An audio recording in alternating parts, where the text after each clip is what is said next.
Microphones are live.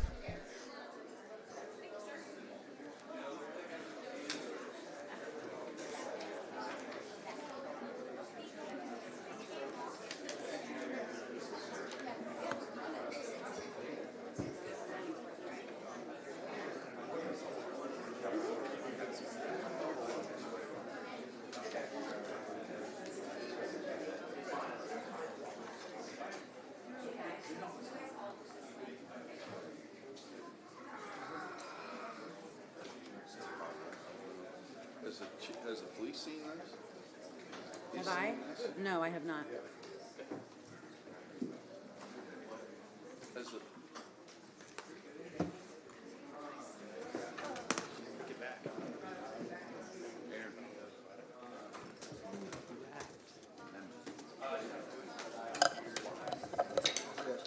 Ready? Yep.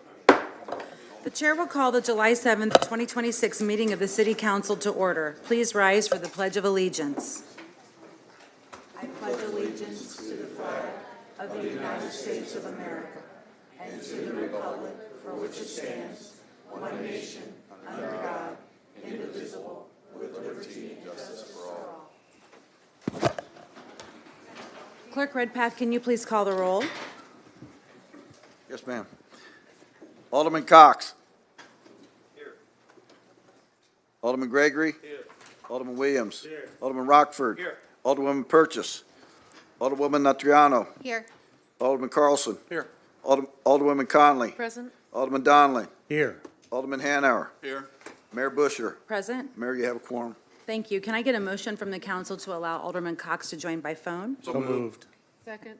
I have a motion and a second. Any discussion? All those in favor say aye. Aye. Those opposed, nay. The ayes have it. Welcome, Alderman Cox. You're welcome. The civility pledge. In the interest of civility, I pledge to promote civility by listening, being respectful of others, acknowledging that we are all striving to support and improve our community, and understanding that we each may have different ideas for achieving that objective. This time, I'm going to go to the podium for a proclamation we have this evening.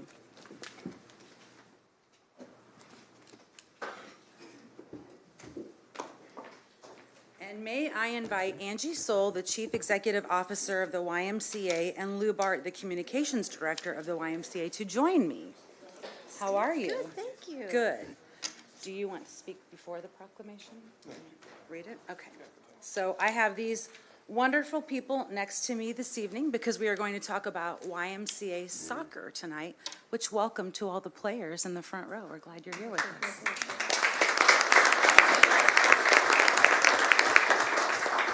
The City of Springfield recognizes the importance of youth sports in building character, developing leadership, promoting healthy lifestyles, and uniting communities. In 1966, a group of immigrant soccer advocates, including Yavuz Gunnarsson, Harold Christophilakis, Harold, there he is, there's Harold, John Watts, Frank Buckmaster, Frank Mercado, and Walter Reed, with a shared vision, helped establish the first YMCA men's soccer team in Springfield. This dedicated group approached Walter Brantley, the YMCA youth liaison, to secure a field for the new team. Brantley challenged them to create a youth soccer league, and the first YMCA Kids League played soccer on a field at the former Route 66 Drive-In. How many of you have been to the drive-in? Have you been there? Yeah, it's where the first field was.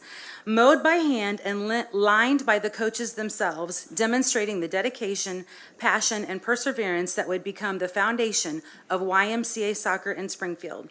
The YMCA soccer program grew rapidly throughout the 1970s, expanding from its humble beginnings to serve more than 1,200 players on 58 teams by 1976, and growing further by 1978 to include 117 teams, 18 divisions, and more than 3,000 young athletes. In May of 1976, the Springfield YMCA Soccer Club proposed to District 186 the creation of a high school soccer program. Through a partnership in which local high schools provided fields and the YMCA Soccer Club provided coaches and referees, high school soccer was established in Springfield and became a lasting part of the community. Aiden Gunnarsson and later David Hicks, who is also with us here today, there he is, served as YMCA soccer coordinators for more than 20 years, helping guide the youth soccer program's tremendous growth by establishing competitive divisions and leagues and expanding opportunities for countless young athletes. The YMCA soccer program has served as the foundation for the growth of soccer throughout Sangamon County, with middle school, high school, and club soccer programs at the University of Illinois Springfield and Lincoln Land Community College, all of which trace their origins back to YMCA soccer. Generations of young athletes have benefited from YMCA soccer by learning teamwork, sportsmanship, discipline, and perseverance, with many ongoing to achieve their success at the highest levels of competition. The success of soccer in Springfield today would not have been possible without the vision and determination of our early pioneers, the commitment of the YMCA leaders and the volunteers, and the sustained dedication of coaches, referees, parents, and players who have supported this program for over 6 decades. The YMCA of Springfield continues its proud tradition of delivering high-quality youth sports programs that strengthen our community and help young people develop healthy bodies, minds, and spirits. Therefore, I, Misty Busher, Mayor of the City of Springfield, together with the City Council here behind me, recognize today as the 60th anniversary of YMCA Youth Soccer and give this proclamation to its Chief Executive Officer, Angie Soul. So congratulations. You're welcome. You're welcome. Now, we're going to hear from Angie and Lou, but I think Alderman Hanauer wanted to stand down here with you, because were you involved with youth soccer, Alderman Hanauer? I coached a little bit out there, out at UIS, but I was, when they came to me and asked about getting the fields out west, I dove in 100%, and we were able to get it done, and it's great to have it. It's, you know, and they've been very good neighbors with the neighborhoods and that, so it's been very positive, and you know, I see Pete out there. Pete's been come up through it, and of course Harold, you know, it's great to see him too. So I wish we could have had a USA win last night to really bring up the you know, but Yes. so. And Alderwoman Conley, you were involved with youth soccer also, right? I think I coached for close to 10 years at the Y. So we have 2 coaches here. Huge part of my family's weekends. I set up those nets at UIS more times than I can count. Love the new fields. You guys it looks fabulous out there. My son was in town visiting this weekend, and I drove him by, and he's like, oh, that's pretty sweet. You guys have, it's beautiful. Yeah, a huge part of our community, and I love to see the thriving and the way this program is growing, and excited to see our new champions here, the Bananas, right? Yeah. Awesome. Step away and let Angie, you want me to hold that for you? Thank you, Mayor. Absolutely. Okay, welcome, everybody. I just want to take a couple of minutes on behalf of the YMCA and thank you for inviting us to be here and for this wonderful 60-year recognition. It's kind of hard to imagine 60 years ago where it is now, but it really started as a vision, a place for kids to come and learn about the game, maybe and hopefully fall in love with the game, learn about being a good teammate and team spirit and how to win graciously and to lose graciously. And over the course of 6 decades, it's grown into what it is now. And the mayor just shared some of those amazing statistics. If you think 3,000 kids a year by 60 years, the number of lives that have been touched by this program is almost hard to fathom. But for many families, it was their first exposure to not only the YMCA, but to youth sports. And we all know, you wouldn't be sitting here if you didn't agree, all the life lessons that come from youth sports and being involved in a team, taking direction from a coach, somebody different than mom and dad, all of that's so important. And we just think for 6 generations, we've been able to share that spirit. And the one thing about the Y program is there's a place for everybody. It doesn't matter your skill level, you've always been included and involved and able to play. And where we celebrate the champions, we celebrate those too who have learned a new skill or helped a teammate score a goal. All that is part of the program. So really this milestone belongs to all of you, everybody that has had a foot or a hand, if you will, in the sport and the growth of it, whose kids have played, who they've coached, volunteered, officiated, sold popcorn. It takes a village, but really this milestone belongs to all of you, and we thank you for that. And I just want to thank the City of Springfield for the proclamation and giving us the opportunity to be recognized and be honored this way. Thank you.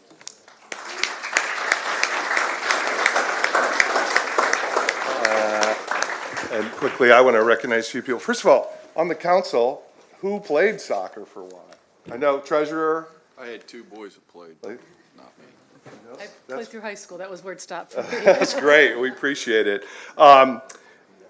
It's really fitting that we're celebrating 60 years of Y Soccer in a World Cup year.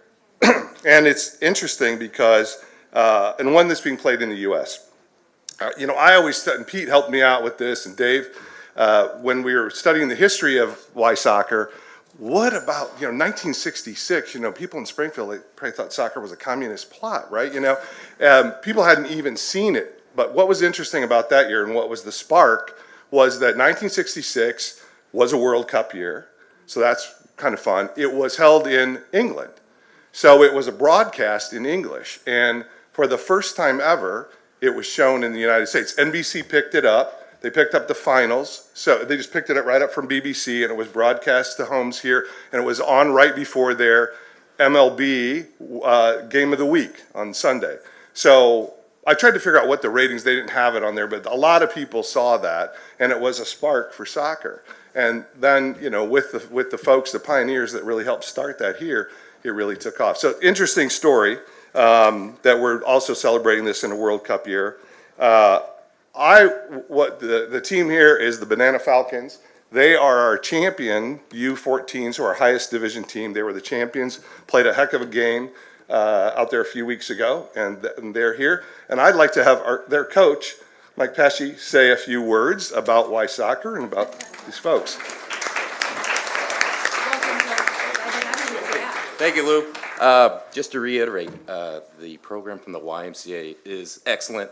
Thank you, Alex. Thank you, Lou. Thank you, Angie. It gets better and better and better. A quick thanks to all these players in here. They come from different ages, different backgrounds. They play different activities, different sports, and they put it all out there every time. So I thank you guys very much, and especially the parents. Parents get these kids everywhere in all of their events. The Christopher Lackas family started this thing. I played back when it was the drive-in way back in the day. Pete and I, rivals, teammates, good friends, forever. The whole Christopher Lackas family. Thank you. Thank you, coaches, for stepping up. Thanks again to all the parents. So let's just keep this going. It's getting better and better, and I really appreciate all the volunteers and everybody. So thank you, guys. Yeah, let me just, and then lastly, but not leastly, I want to recognize Harold Christophilakis. And this fourth row here is the entire Christophilakis, or well, not entire, that would take up multiple rows. But I got to tell you, the greatest thing about this family is I get the, pleasure, get choked up a little bit. I get the pleasure every week, mostly, of driving Harold out to the fields. And so we always get to chat. But this is a family that, two twins over here, Pete and Stephanie's twins, they play Y Soccer. I think most everybody else did. And the whole family comes out to watch every week. So it's really a great thing. Really appreciate everything they've done. I think, Rini, were you going to make a couple comments? If that's okay? You can thank Lou for that, Rainey. Thanks, Lou. Now I'm a little tearful. Okay. Thank you to the past and present city councils for supporting soccer in Springfield and also in our businesses here in Springfield. The Christophilakis family appreciates everything that you guys have done for all of us all through the years. 60 great years of soccer. My dad was part of the beginning. He donated the soccer goals that first were used. Him, along with all his friends, his best friends, Aiden and Yavuz, Gunnelson, Uncle George, John Watts, all the good oldies. And John Watts and I spent many, many Saturdays along with Dave Hicks at Soccer World. We had a wonderful, and we still have a wonderful relationship with the Y at Soccer World, and we thank them for that and for bringing the kids in to keep playing. John Watts and his wife would be out at the Y fields, lining the fields in the dark. She had a flashlight, and John had the roller. My dad, Aiden, Yavuz, everybody was always there. And so it is so wonderful to see it still thriving and for you guys to be playing. And Patchy, where are you?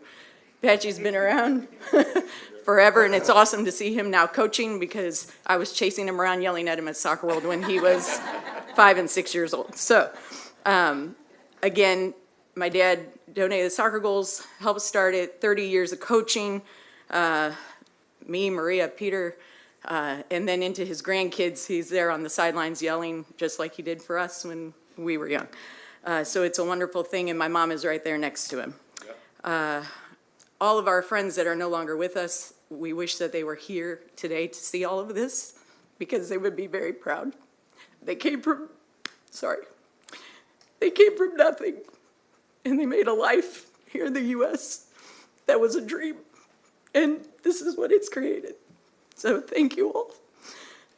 And to the YMCA, keep it up. You've made us proud, and as second generation and now third generation of our children, it's a wonderful thing to see all of this grow and to see the future is bright for soccer in Springfield. So thank you all.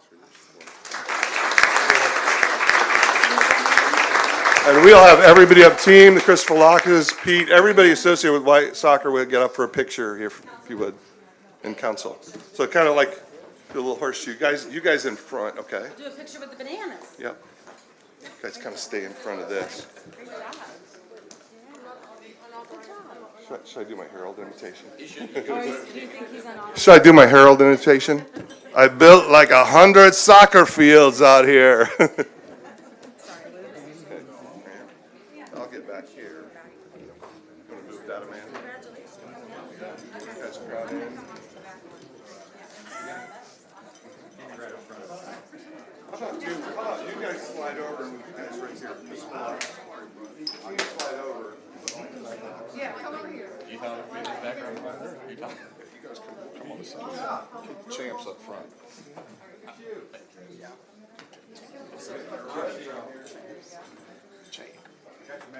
Keep coming, keep coming, keep coming.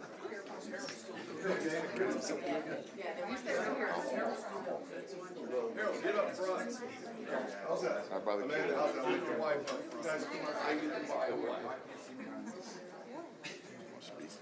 You're looking in the back of somebody's head. You're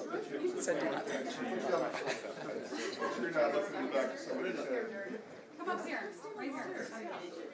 Here, couple more step up. There you go, perfect.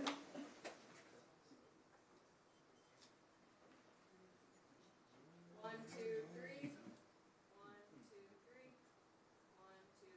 Perfect, thank you.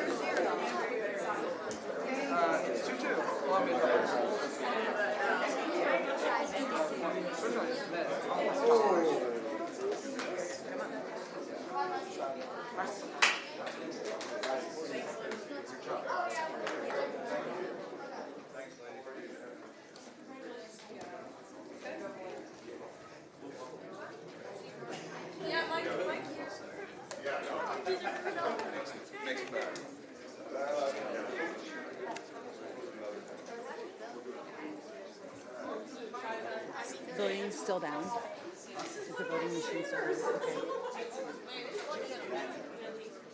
Yep. Thank you, Lou. Just so the council will know, your voting machines, the ordinances will show up on your screen, I believe, but the voting machines are down, so we will take voice votes tonight, just so the council knows, okay? Thank you. The chair will now entertain a motion to dispense with the reading of the minutes of the June 16th, 2026 regular city council meeting and approve the minutes. So move, Mayor. Second. We have a motion and a second. Any discussion? Seeing none, all those in favor of the motion say yes. Yes. All those opposed, no. The motion carries.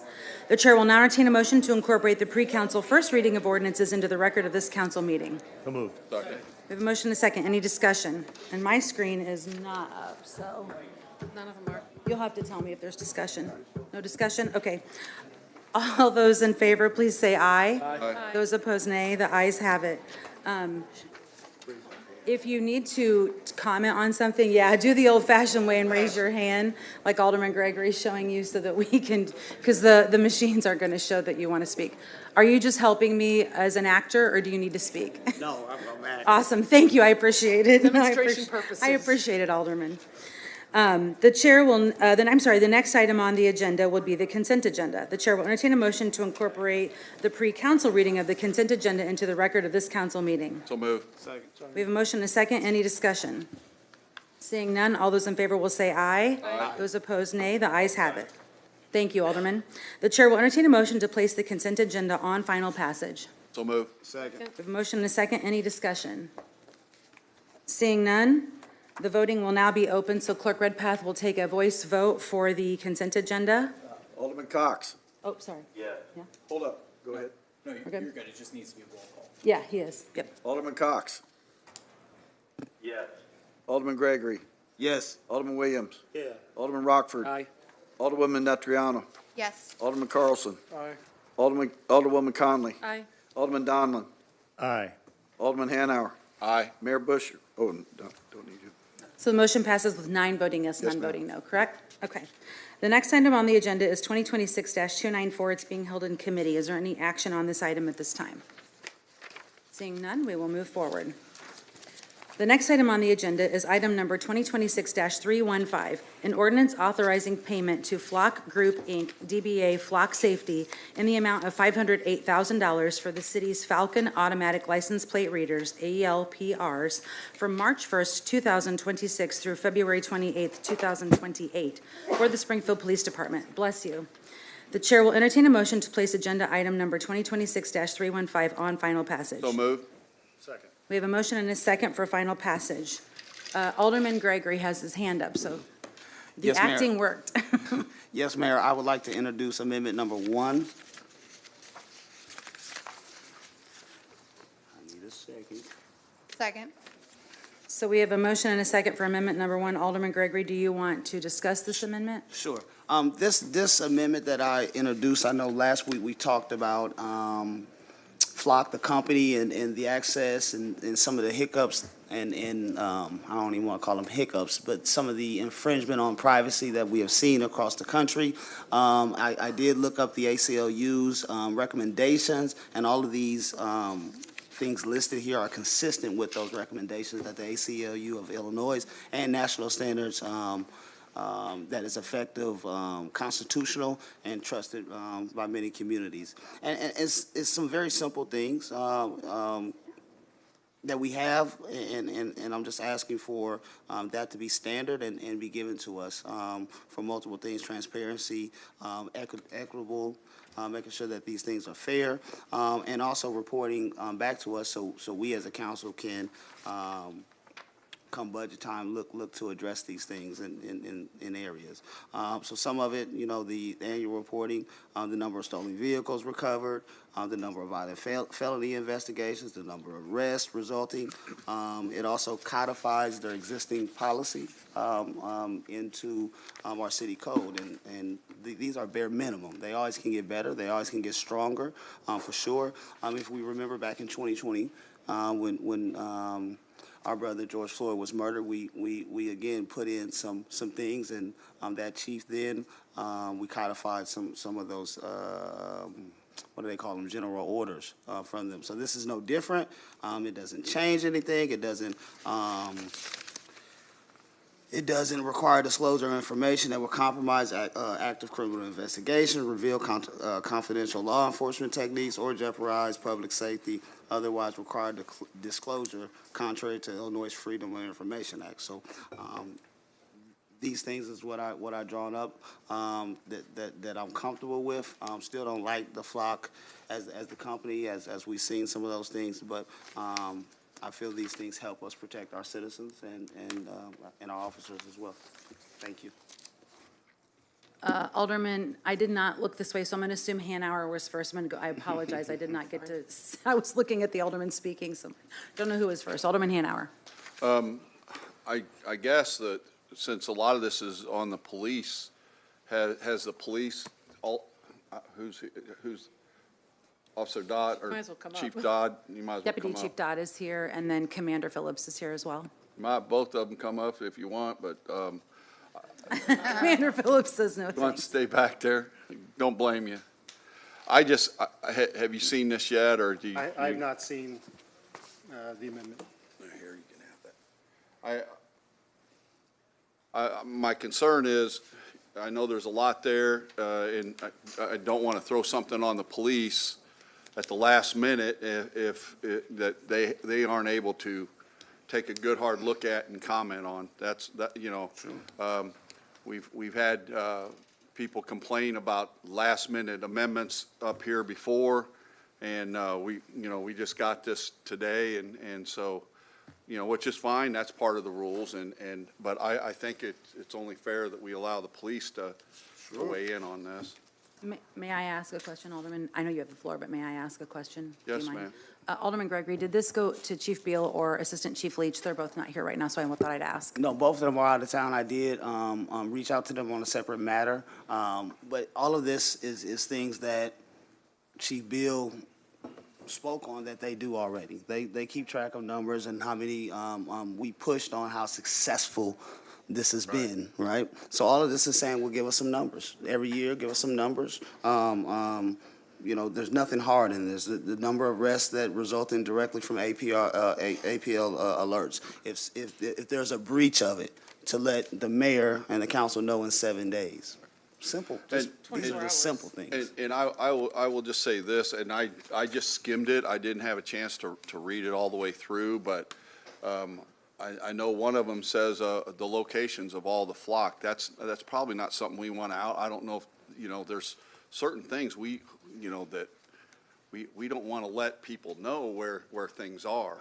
And that's, the idea is to use these for criminal, to help solve crimes. Absolutely. And, But I think we already have record. I think they already showed us record of where many Alderman, of I those are. haven't had time to read this. Is it saying that the documentation should be public, or what is, I'm sorry, I haven't had time to read these As far 3 pages as sitting the- here. no, What we- Alderman Hanauer brought up. Well, of course, anything that is passed among us as councils is subject to public record. But, all of these is just asking for general numbers, not who you arrested, why, but just general information, And for me and my community, what I look to use systems like this for is to make change in those communities. So if we see that, 1,000 stolen cars have been recovered by our APL, or automatic license plate readers, then we need to do something different in that area. If we're seeing 1,000 cars getting stopped, and pulled over directly from our automatic license plate readers, and arrested for gun crimes and stuff, then we, as a council, need to look at those things. So none of this is things that they don't do. They're general orders. He sent it to us. All I'm asking for is those things to be codified in code. So therefore, it can't. The minimum, the standards that's set can't go lower.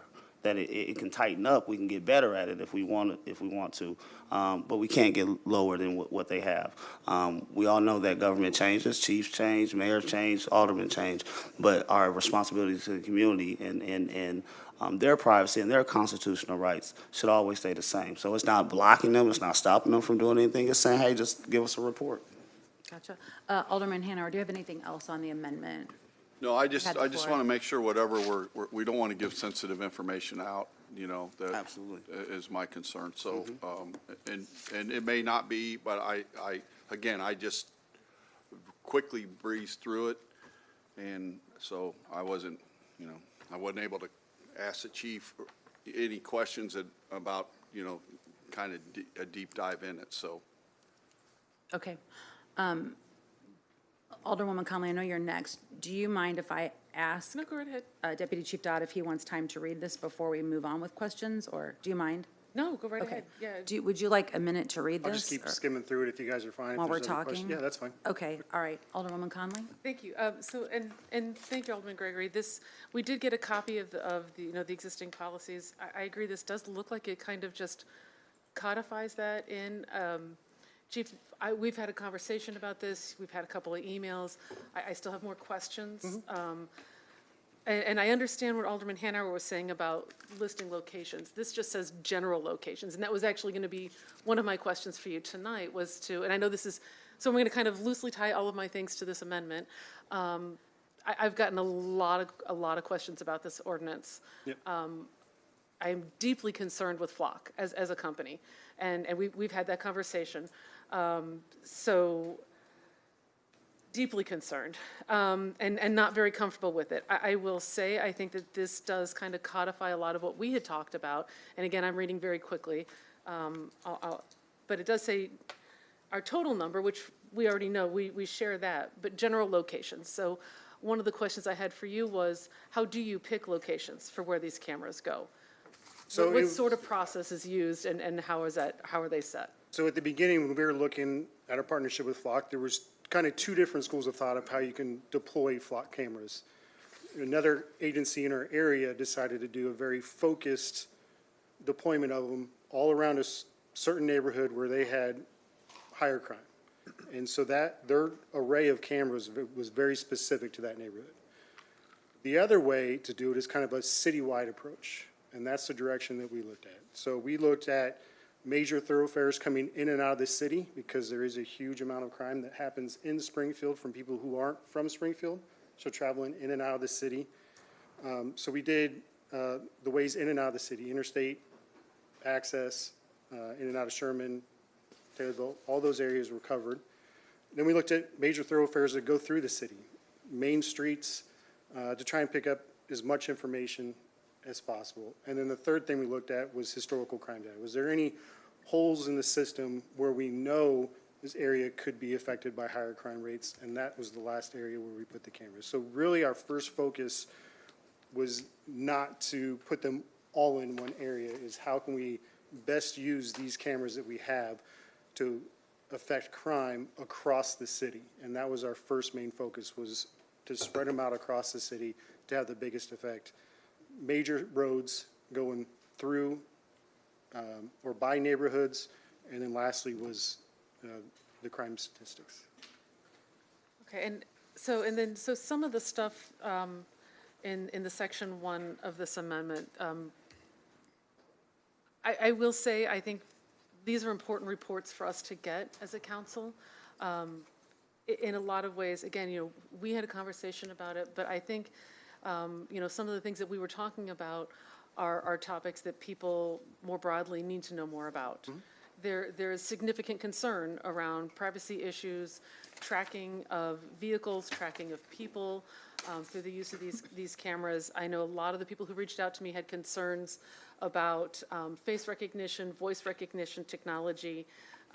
You have assured me multiple times that is not part of the system that we have. Our system does not take front of car pictures at all. Is that correct? No, inadvertently, it can pick up front of cars. If it's a smaller road and it's picking them up, Okay. obviously there can be cursory. But the focus of the flock cameras is the rear license plate, because every state in the union requires a rear license plate. Not every state requires a front. So they've tailored their service to solely focus on the rear license plate of a car. And when you look at the images, it's not a close-up image of the car. You're looking at it like you're probably 20, 25 feet away, so you get the whole back of the car. You can see the entire rear end of the car.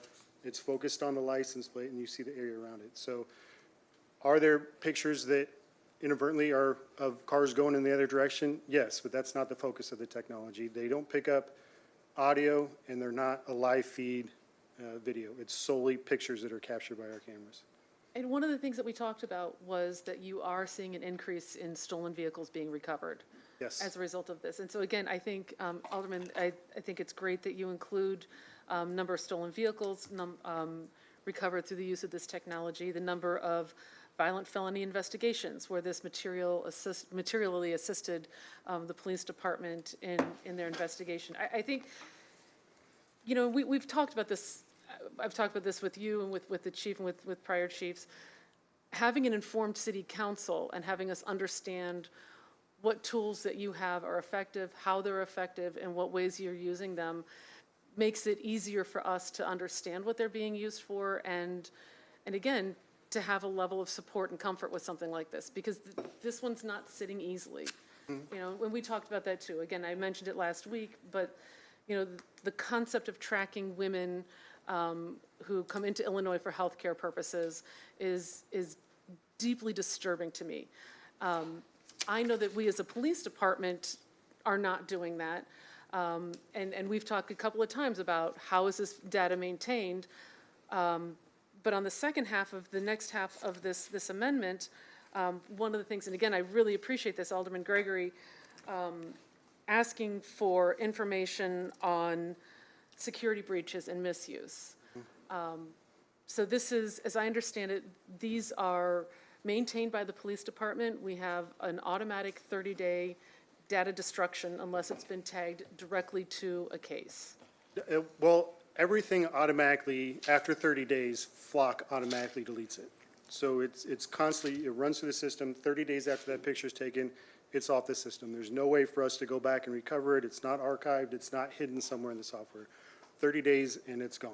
So if we get aware of a case that happened 31 days ago, there's nothing we can do to go get that license plate data. Nothing is actually stored in Flock.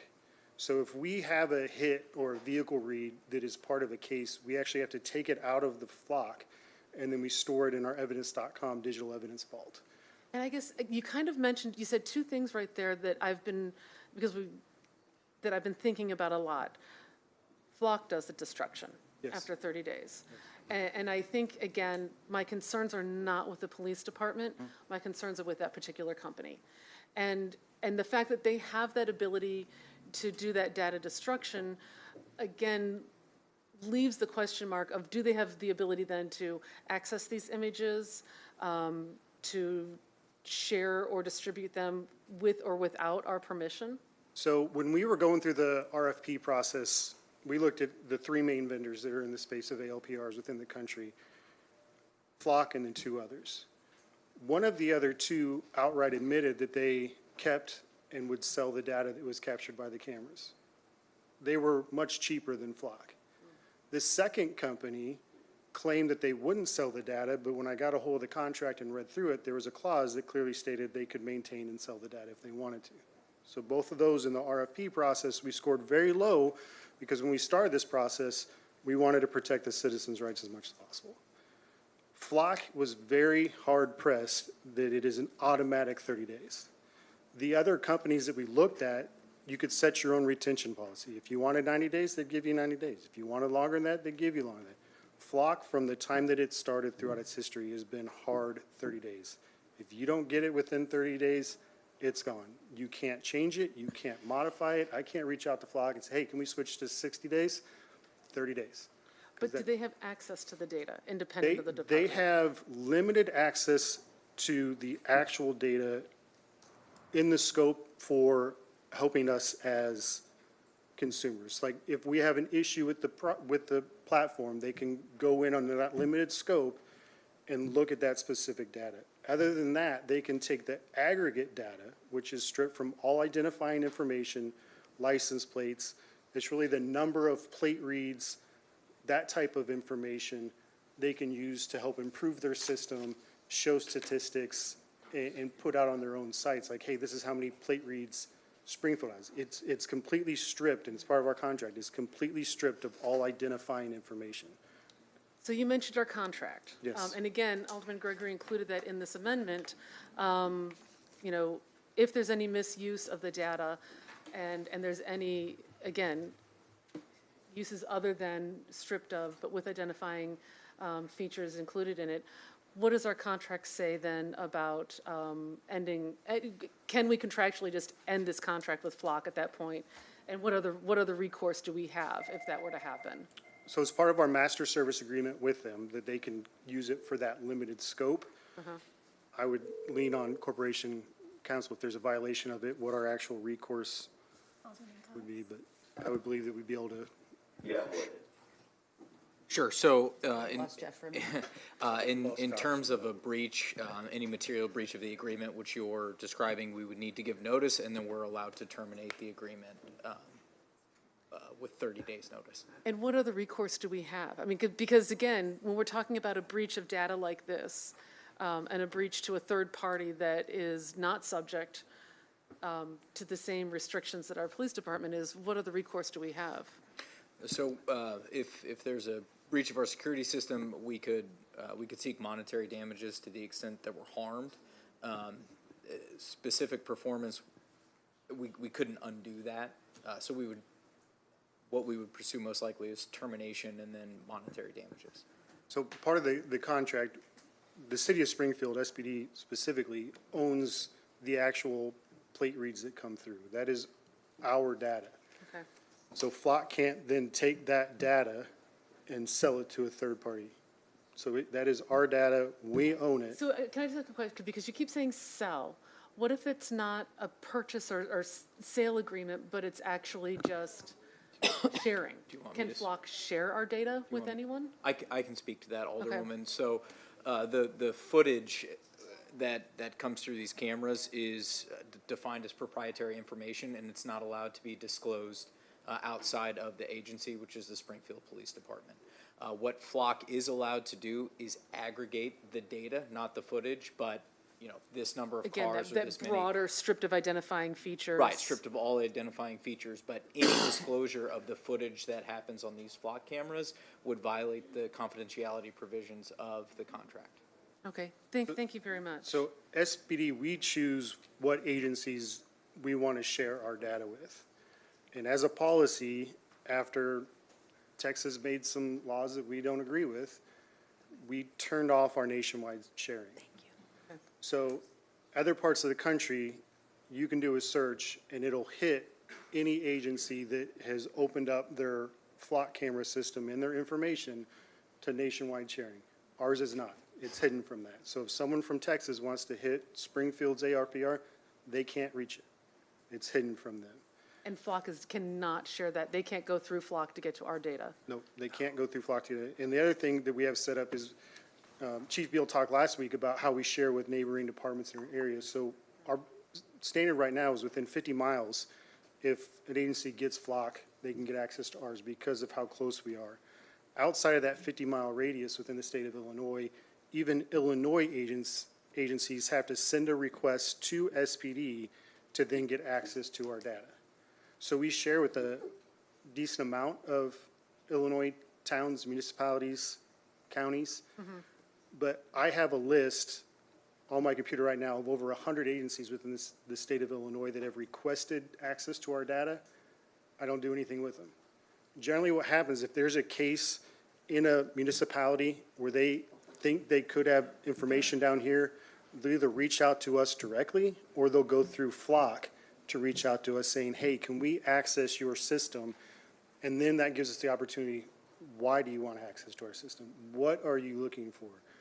So we're not open to the entire state. We're not open outside the state of Illinois at all. We don't share with federal law enforcement agencies.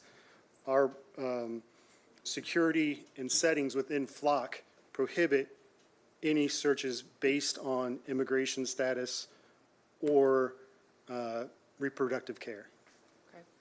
And those confidentiality restrictions that are contained within our data, that carries if we were to work with another agency within the state of Illinois. Those restrictions are still apply. Yep. So someone else can't come and take our stuff and then share it without our.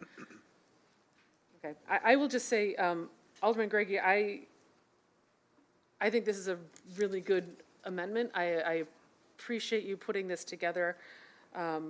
I'm sorry, wish we could have gotten it a little earlier. But I do like this a lot, because again, going to the section 3, where we're talking about notification of security breaches, and this is again, something else that we had kind of a detailed conversation about, the fact that this is a system that involves human beings, and human beings will do, not always make good choices and decisions. And I appreciate that this would require that we as a council are notified when there has been a misuse.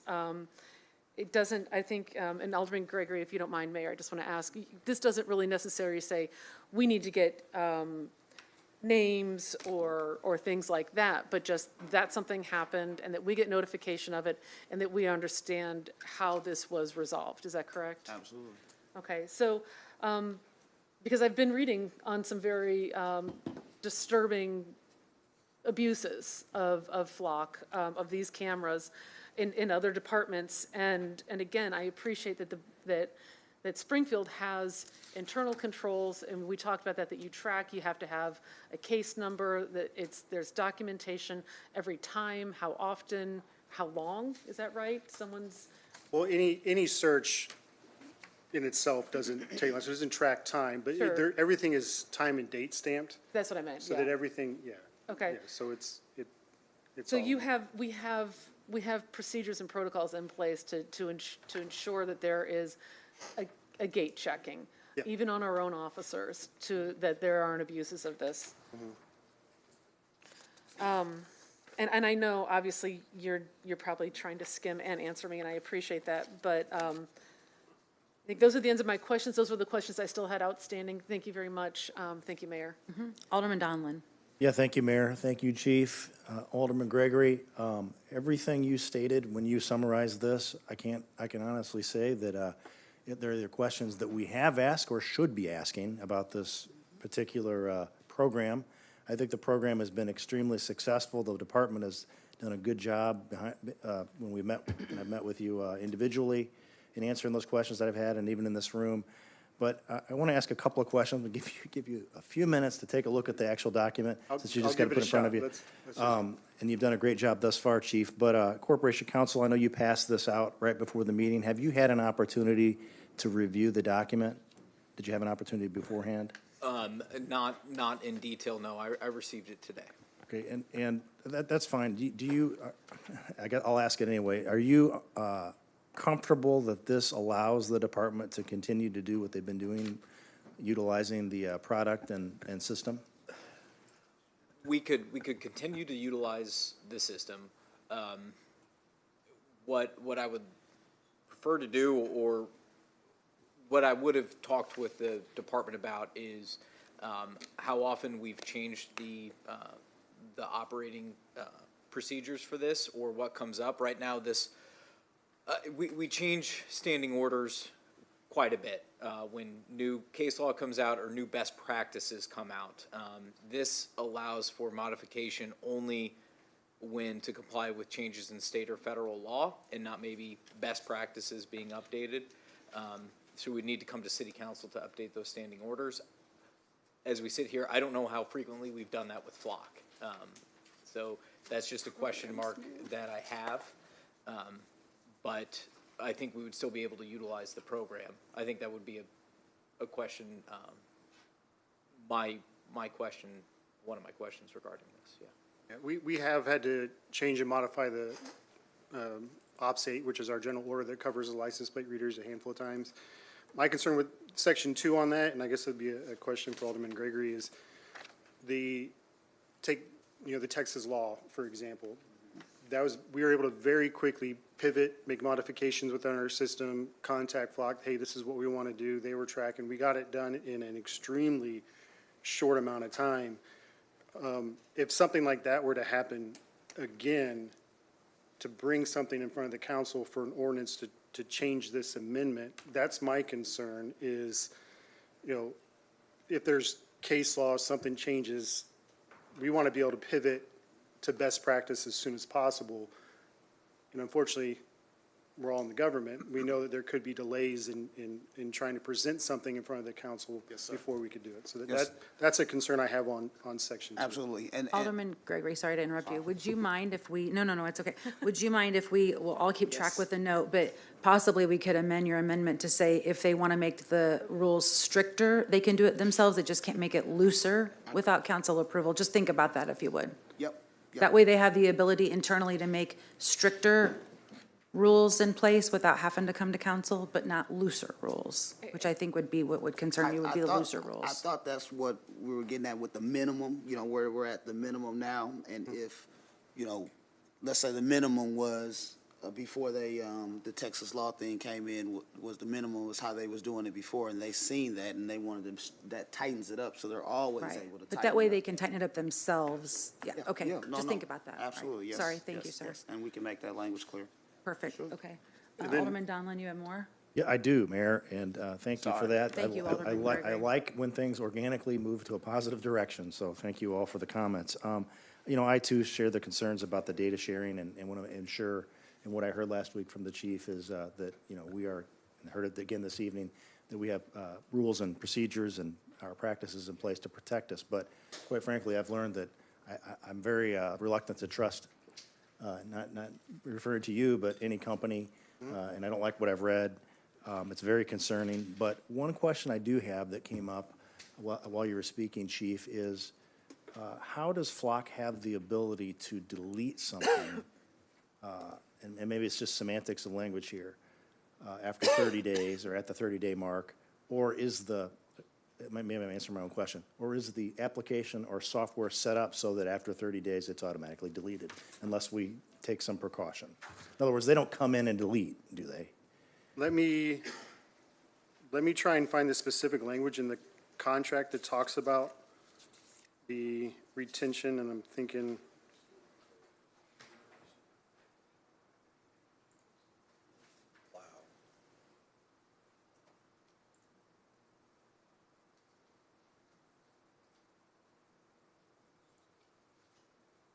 I think it's in here somewhere, but yeah, my understanding is it's just removed from the system. It's set up that way, basically. That's They're not, because- I can't get into semantics on how. And I it's don't mean to put you on that actually spot like that, but my point was that you're saying that it's our data, we own it, it's protected by us, yet the software itself is set up, unless we take steps to tag something because there's an active investigation or what have you, then it automatically disappears. Yep, Okay. yep. I It's think gone that's an from important our- distinction.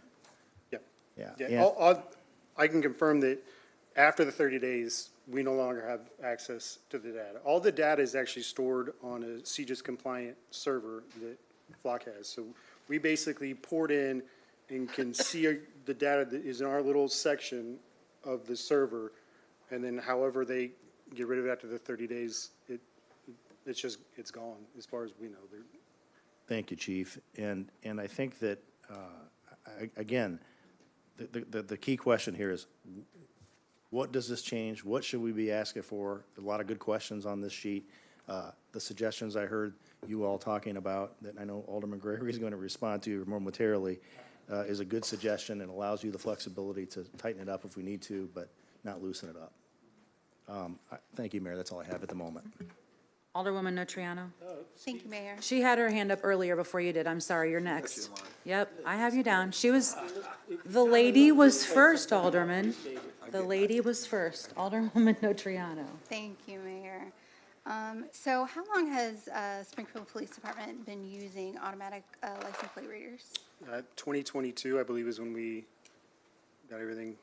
Okay, and they've always been through Flock? Yes. Okay. Okay, and so when you looked at those other vendors, was it in 2022? I think we probably started this process in 2021, going Okay. through stuff. I'd have to go back through my notes and files and all that, but Okay. about that time frame. But yeah, it's always been with Flock. Okay, okay. And so this came to us as a sole source.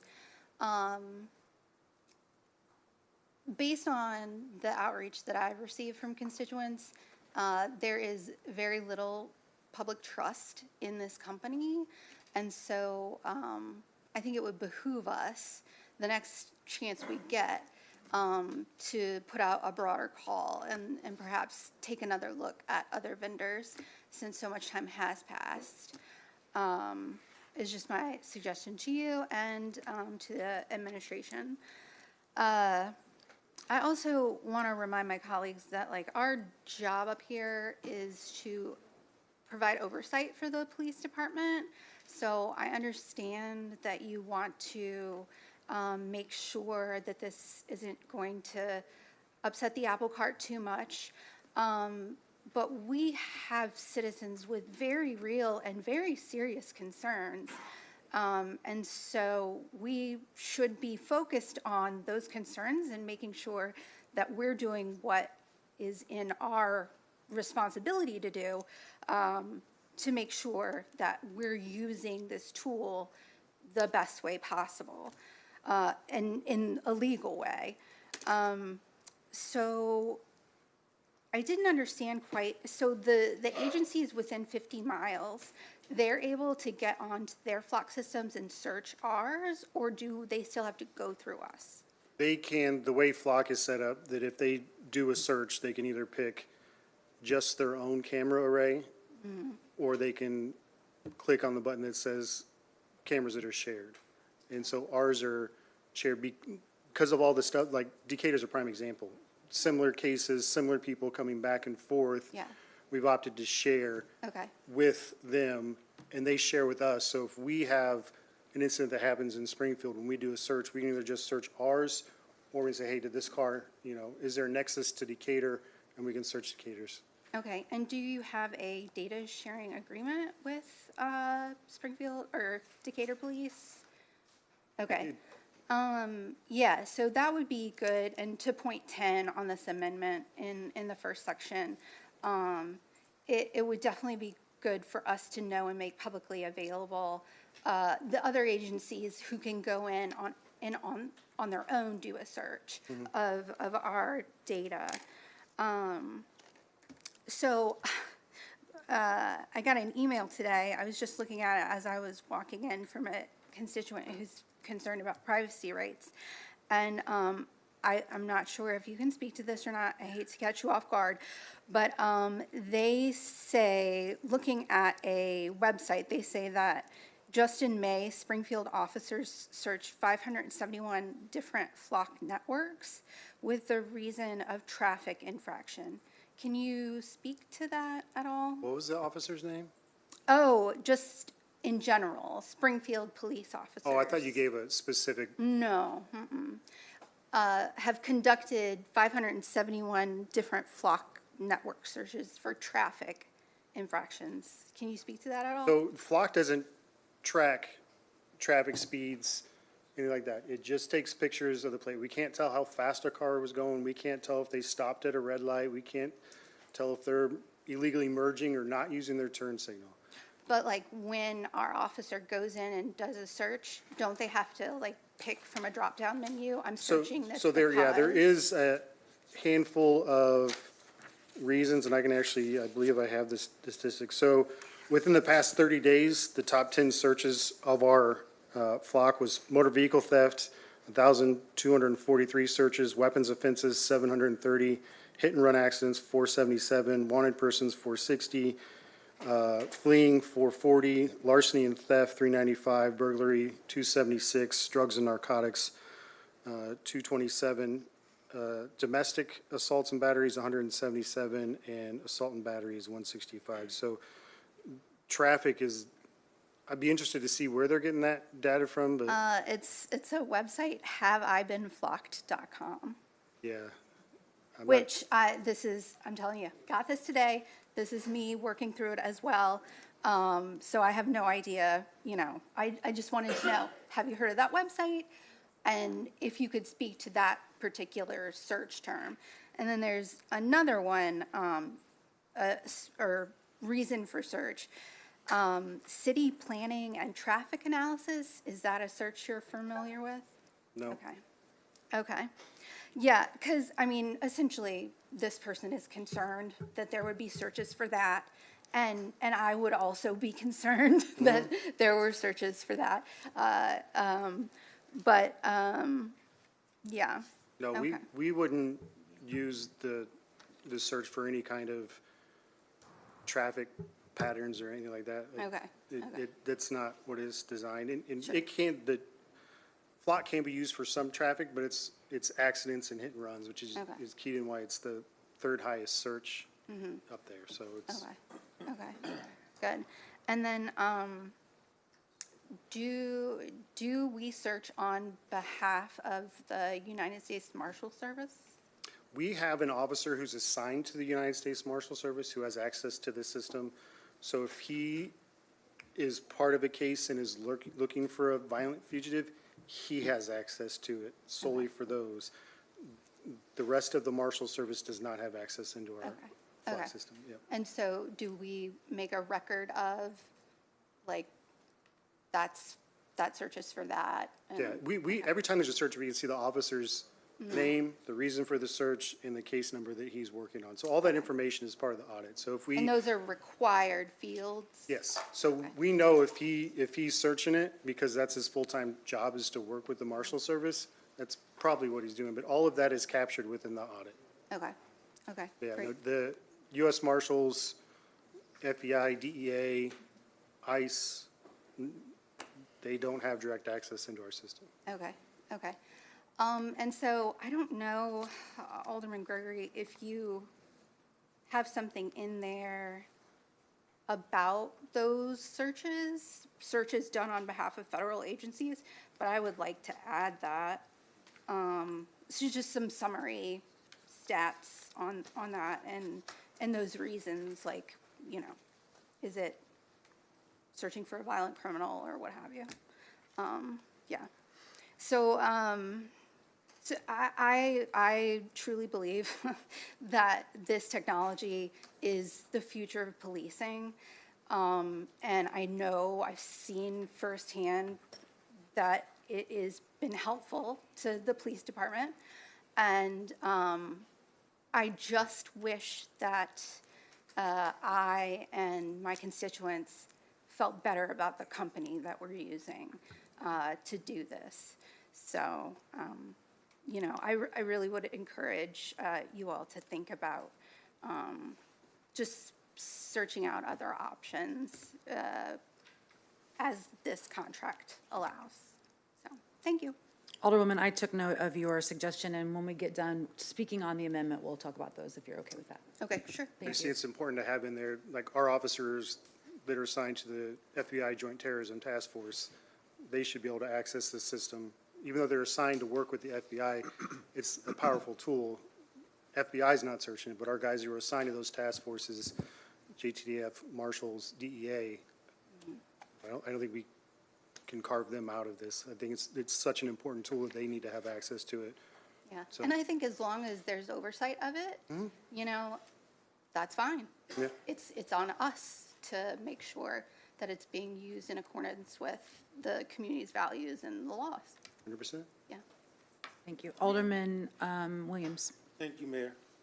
And thank you, Chief. I won't prolong it because the majority of my concerns were discussed. A lot of things that my colleagues have asked. I really appreciate you all taking the time to, really dig into this. But I got it down to 3, so it'll be real quick.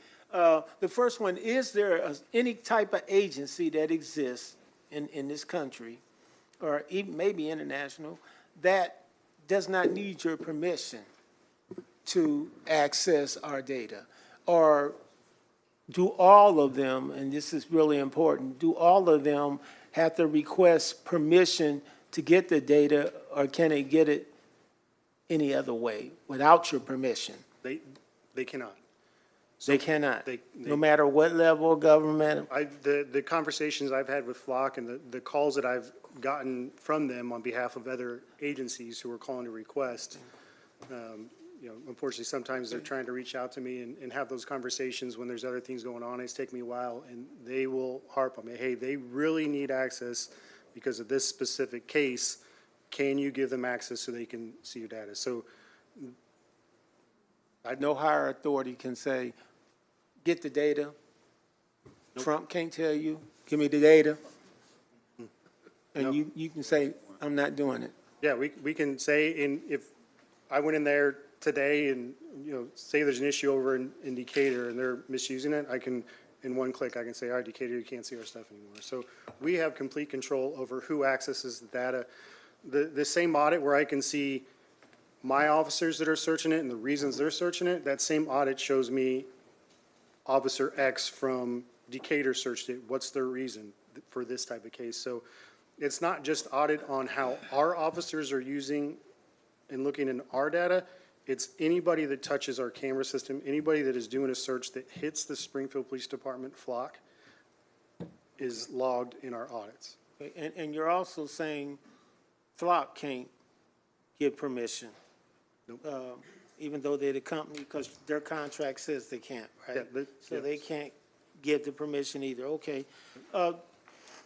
So to help all of us, I think it would be helpful, even no matter what we do tonight. This got me over the hump. The fact that he shared the amendment and said, hey, this is how maybe we can, have Flock again for 2 more years. But without this, I couldn't support Flock. Maybe with this, makes it much more easier. I will say that the amendment is a great amendment. I would have did some things different, but we ain't gonna go through a whole bunch of discussion. I'm gonna support it if it passes, All we have to do for some of what I'm hearing, the concern, is look at why other Illinois, not Florida or Texas, Illinois municipalities fired Flock. Why they quit, why they didn't renew, why they don't have Flock anymore. The young lady that spoke, she gave you many examples around the country and within Illinois. Look at some of the reasons. That helps educate us on some of what seems like impossible, that only Springfield, Illinois can do all this and can't no other, look at some of the reasons, is all I'm gonna ask, not to hold up things. And then my last comment is gonna be about locations. Alderman Hanauer brought up locations we might not want. Well, there are Flock maps out there. I mean, they got the Flock maps that show you the whole city, where they at. Now, are they honest? Maybe that's the question. Are they good maps? Are they honest?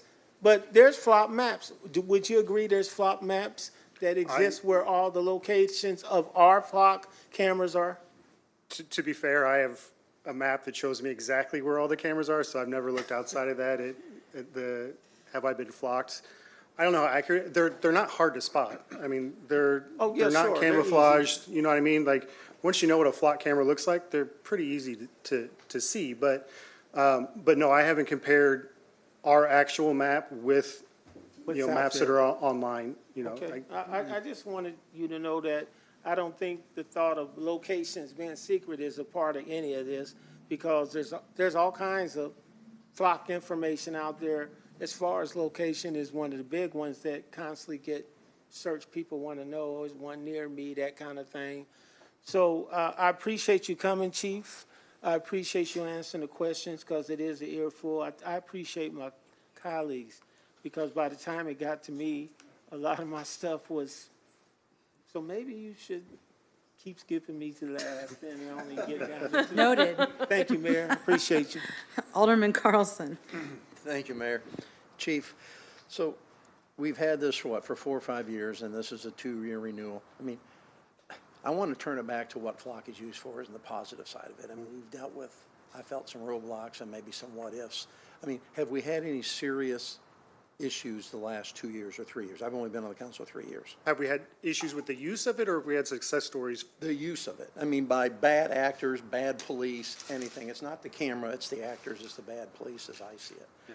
I mean, what it has done is it helps solve, as the chief said last week, you use it 70% of the time to help solve issues in the city. Mm-hmm.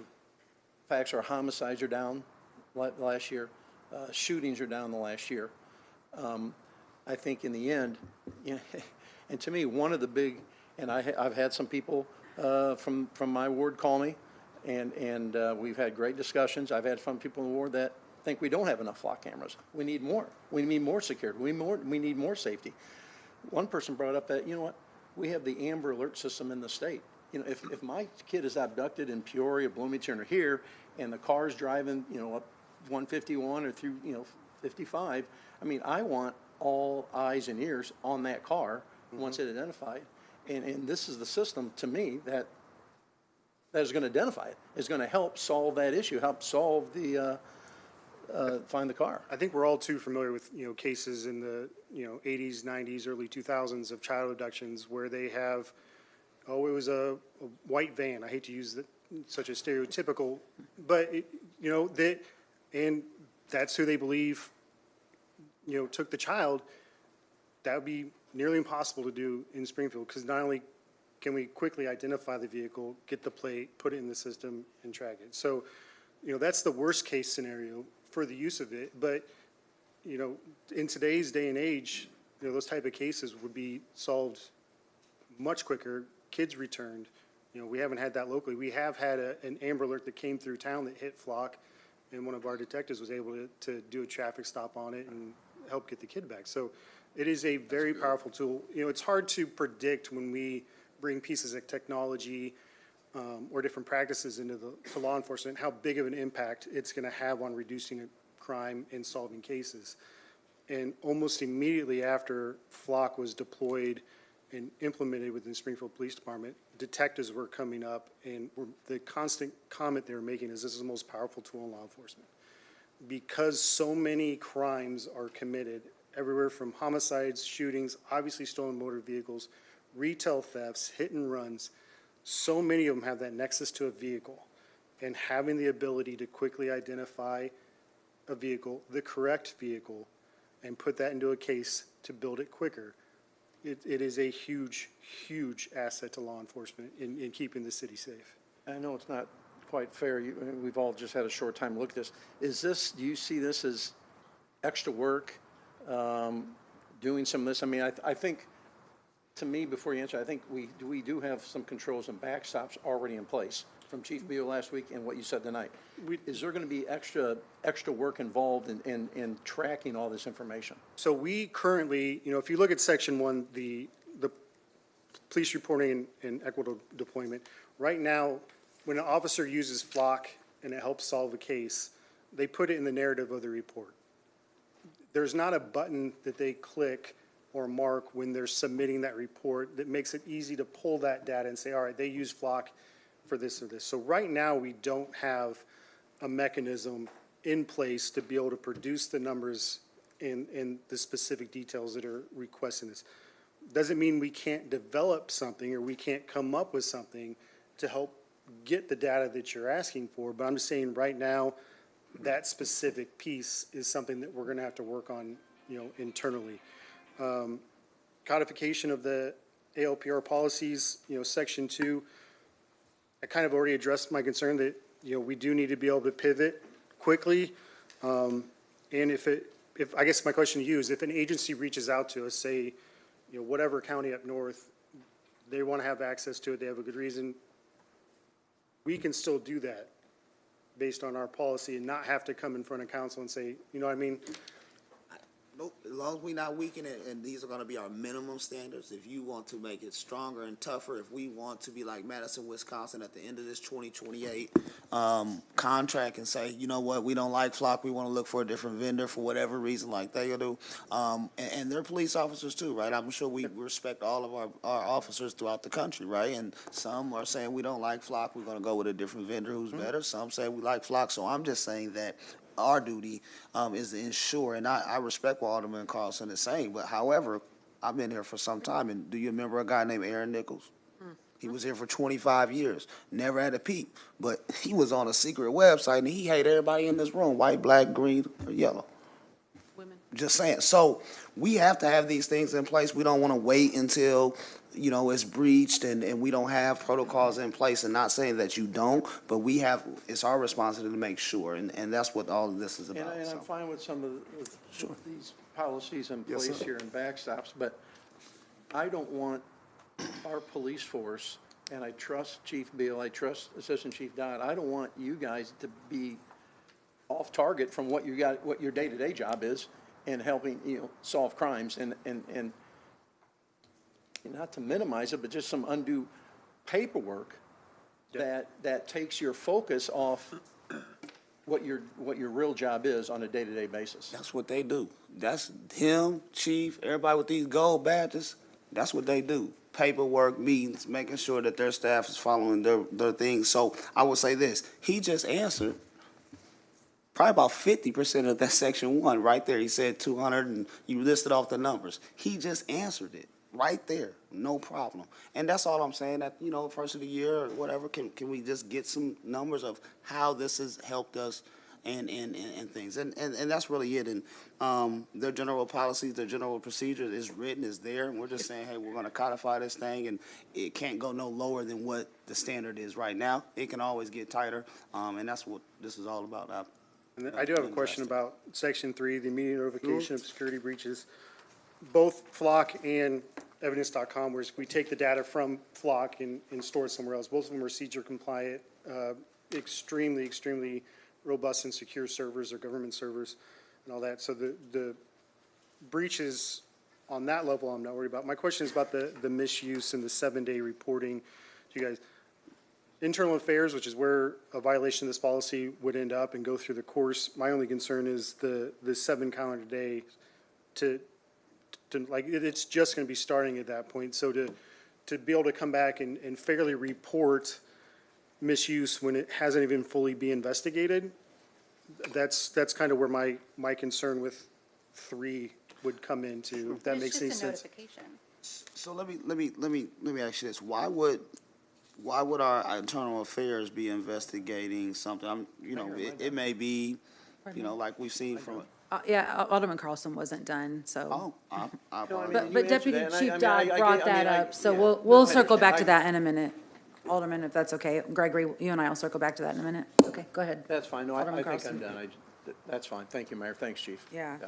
So Deputy Chief Dodd, you brought up your concern with the IA stuff. Yeah. So if you could answer Alderman Gregory's question, then I know Alderman Hanover, you had your hand up too, so I'll get to you, but go ahead. So Rules of Conduct 5, which is a violation of policies, which is what this would fall under if someone is misusing the system I just want to be able to give you guys information and go through its course, at least on some level. And that's my concern with the 7-day period for its misuse. It's not, coming to you guys and giving you the information as much as we can, with the contract. But my concern more is the 7-day window of being able to provide you guys with accurate information prior to it actually being fully investigated. Sure. If that makes sense. Okay, sorry, do you mind if Corporation Counsel Mordock speaks on this topic real quick? Sorry. Yeah, just in looking at this in the way it's written, this initial notification, I would very much prefer if it came from my office and not the Springfield Police Department. That way we maintain privileged information and the attorney-client privilege stands. I think it'd be better coming from my office so you all could see it. There are likely a lot of legal issues, depending on, this covers a wide range of items. One of them is unauthorized access by SPD, which is where we would get into internal affairs. We could discuss that in executive session, but that would more likely come from me. And then to review that would likely take more than 7 days to get to discipline that came out of it or recommendations. So I think an initial notification might not be able to cover all 9 topics here, but we could certainly get some notification out. But then if there's a cybersecurity incident would be something completely different, where if it wasn't one of our officers, there's just different information. But I would ask that we consider that coming from the attorney and not the Springfield Police Department. I'm making notes, Corporation Counsel, as we go. Alderman Gregory, I have Alderman Hanauer signed up first, then I'll come back to you, okay? Alderman Hanauer? I just wanted to, I'm trying to decide, look, I like based on the discussion up here, I don't have a problem with the amendment. I just want to make sure, I guess, before I vote, before I support it, I just want to make sure the police are on board with it. Are you guys, based on what you've seen, do you have serious problems or reservations why we shouldn't enact this? The biggest thing is Section 1, to be able to accurately gather that information that's being requested for the report. That's going to take some time for us to find an internal mechanism that can accurately get that information. Most of the stuff we have, I mean, if you look at Section 2, most of that is covered under our existing policy. Right. So having that in place, Section 2 really doesn't throw any major concerns, at least for me.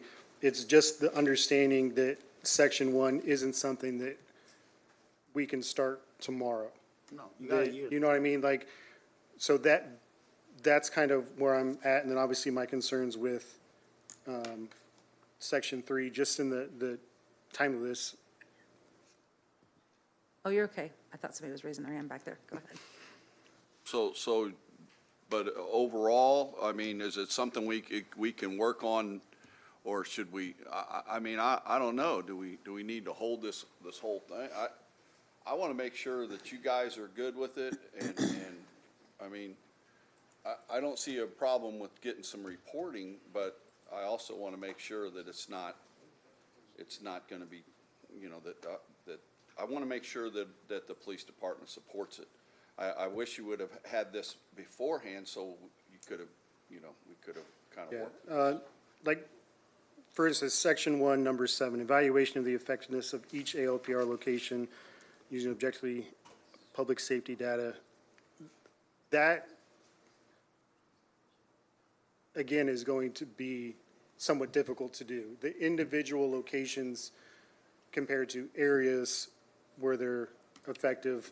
Because a lot of times when you do a flock search in our camera, you can pick specific cameras. Say down in Beat 600, if it's a retail theft, I want to see, you know, if they came out of, you know, this store, where were they out on Veterans? But a lot of times they just search the array. So some of these are going to be hard to kind of get our head around. That's my concern is, can we get the data accurately? You know, the fact that it says at a minimum, I don't think there's any issues with us providing an annual report to council, but I don't want to say, yes, we can do this and then come back and say, oh, we don't have number 7 because it's not feasible for us to be able to get that data. That's my concern with the way that it's written. It's not reporting back to the council. It's not giving this data. It's not taking a look at how the system is used. But to hit these 11 benchmarks, having just looked at it that's where my concern is. It's not the reporting, it's what all is the expectation of this report, not knowing if it's even going to be possible for us. One moment. Alderman Hanauer, do you have any other questions? No, I'm good. Okay, then the floor is yours because you're next, Alderman Gregory. So go ahead. No, and I'm ready for, you know, you to introduce those amendments and go over those so we can input those. But I will say this, Chief, it's past March 1st, so we got till March, our deputy chief, I don't want to get you in trouble. No, you can be the chief. No. But March 1st, and you know, I can say that, you know, the things that we can gather and that you can deliver to this council in that report are going to help us. And some of these things, let's say we can't get them, they are good for us to try to get and be working towards. And maybe we are not able to get them in the next year, but for us to start getting some data, some information, and ensuring that any breaches or things are handled properly. And you know, this is so hard because, you know, I respect you and Chief and Leach and all the guys, but you know, we still have jobs to do. Y'all have y'all thing, and we have ours. And this is not to stop us from using it, but ensure that our citizens are protected in their privacy, and that if something goes awry, that we're going to fix it and we're going to get to it and we're going to know about it, as far as representatives of the community. So. And I hear everybody, you know, hey, I wish we had more time. Some I'm working on. I'll keep working on getting my amendments into Murdoch a little faster and stuff like that. And that has a lot of things to do with it. But certainly this discussion is fruitful for us all. So thank you. I appreciate you. Alderman Gregory, I just want to speak to what Deputy Chief Dodd said with the data tracking itself. Being the mayor for the past 3 years, the city of Springfield does not do well at data tracking in many agencies. Police is not by itself. It's something I've been trying to push for. Our software is there, but a lot of our softwares did not have data tracking elements. And data tracking is how you can really see if something's successful or failing. So it's something I've been pushing for. So in Deputy Chief Dodd's defense, the software tracking has not been there in the past, and we're working on getting that beefed up. Specifically, we've been working together on a transparency portal and changing that and updating it, right? And there was a lot of data that we were wanting and that we're starting to build. So I understand what you're asking, and I do understand where we're at right now. So just wanted to speak to that, okay? Thank you. Alderwoman Conley, you had also raised your hand again. Thank you. Deputy Chief, and I think, and also with Alderman Gregory, please correct me if I'm wrong on this, but I understand your concern about this and kind of like, I see this the section 1, you're like, you want to follow the rules as they're put in front of you, and I appreciate that. That's what we want in our police department. I will say, I read that and kind of rereading it as we're talking, and I see the kind of, that strengths, weaknesses, analysis that really should be baked into this process. So, and Alderman Gregory, correct me if I'm wrong, with number 7, like, hey, do we have these in places where they really aren't being that effective? And so we're kind of looking at these, and we're probably going to be moving some cameras. And that was sort of how I read number 7. Alderman, is that kind of more of your intent there? So not, I guess maybe not like a detailed structure, but like, yeah, we're using cameras near the mall and the West End, heavier shopping areas. The public safety objective there may be more related to retail theft, car thefts. And I don't know, that's not my job, but having that analysis, is this being effective in its current location? I think that's something important to kind of be baked into the system. So I would just encourage kind of that interpretation of that report there. Excuse me.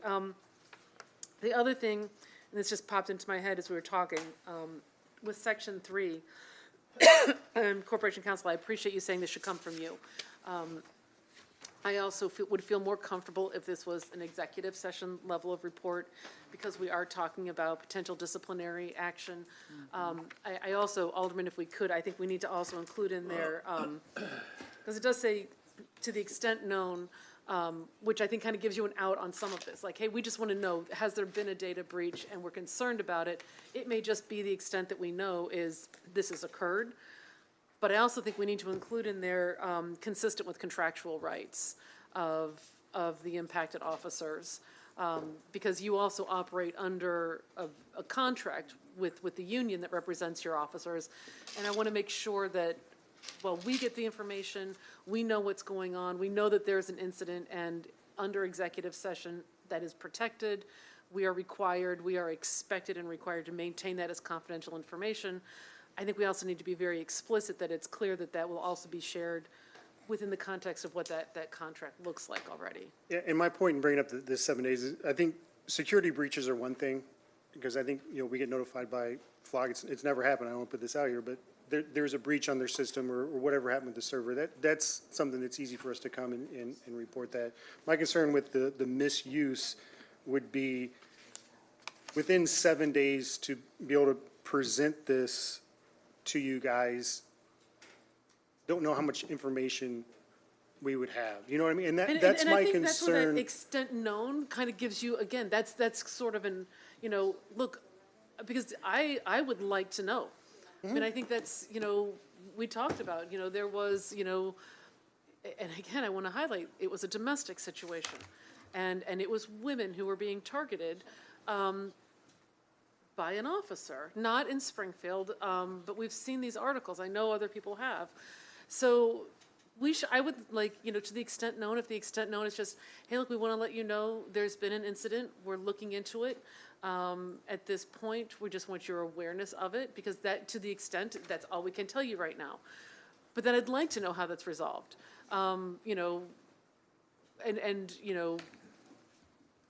What steps did you have to take? Because those are really serious concerns. So I guess, and Alderman Gregory, correct me if I'm wrong, am I interpreting how you're saying this correctly? Is that? It's very, it's very vague. Date and time of the incident occurred was discovered, the nature and scope of the incident, the categories and appropriate volume of data affected, whether ALPR data was accessed, copied, altered, disclosed, or destroyed, the known or suspect cause of the intent. So that's where the contract of things, I'm fine with that. I respect union contracts. I'm fine with that.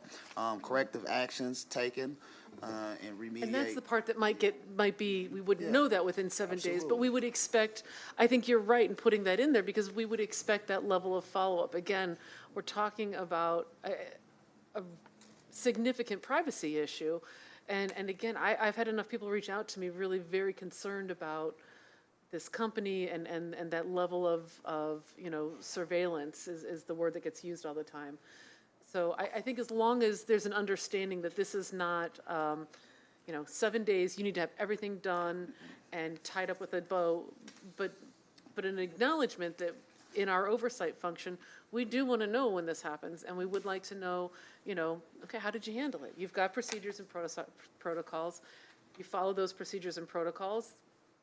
That's what we need to know in our part. And I don't want to micromanage your department. We certainly are not the ones deciding disciplinary action, but I do want to know that things like that are being taken very seriously. Yeah, so I guess just as a matter of, of course, if we become aware of a potential misuse, when we then notified Corporation Counsel, and then would it be at the next meeting where you guys would go into executive session? Or, like, I guess it's just how the process would go based on the language that's in To in that here. point, I was going to make a suggestion that Okay. we And I guess my tweak the suggestion- 7 days to say, or the next city council or committee meeting, because it will be an exec session. Would that be okay, Alderman Gregory? That way, because it might happen on a Friday, and we might be here the next Tuesday. It might only be in 3 days, but there are 2 weeks out of the year that we do not have meetings on a Tuesday night. So we only have 24 meetings, not 26, so. You've been would that writing be them okay? down, so.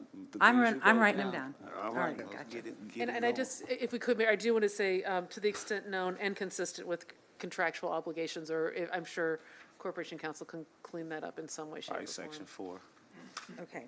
Thank you. Alderman Cox, I know you do not have this amendment in front of you, but I'm going to give you the right to say if you have any questions or comments. Thank you, Mayor. I don't have any questions or comments at this time because, like you said, I don't have it in front of me. I can't read it. So it makes me very hard to vote either in favor or against. But I do appreciate the conversation. I've been watching on YouTube, so I've been on about a 15-second delay.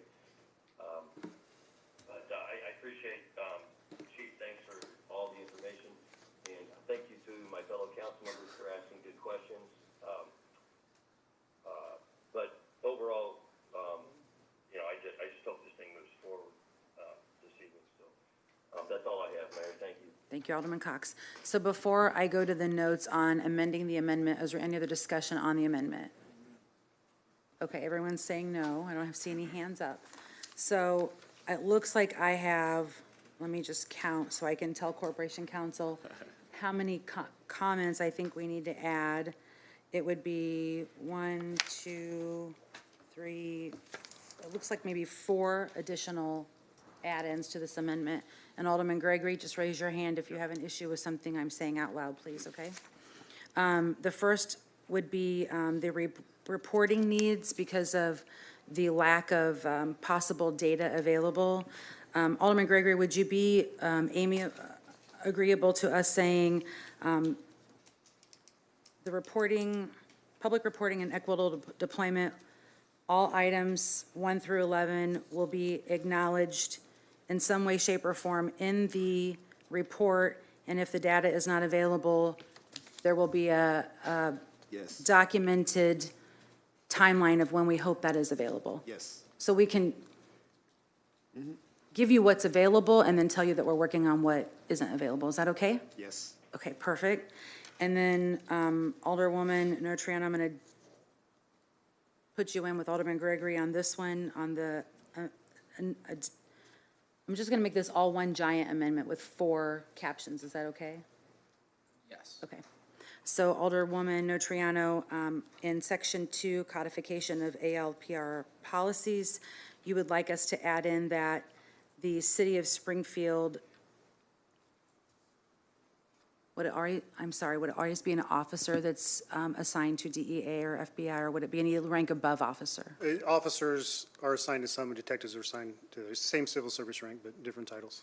Okay, so officers or detectives, I should say. Okay, thank you. So officers or detectives assigned to special duty with federal agencies will be the only officers that can access the ALPR readers. The other individuals working within those federal agencies may not have access. Would that work for you? That way our officers still have access, but they're not sharing their sign-on or whatever. Sure. Would that be good? Yeah. Okay. Is that okay, Corporation Counsel? Okay. Alderman Gregory, was that all right? Yes, ma'am. Okay.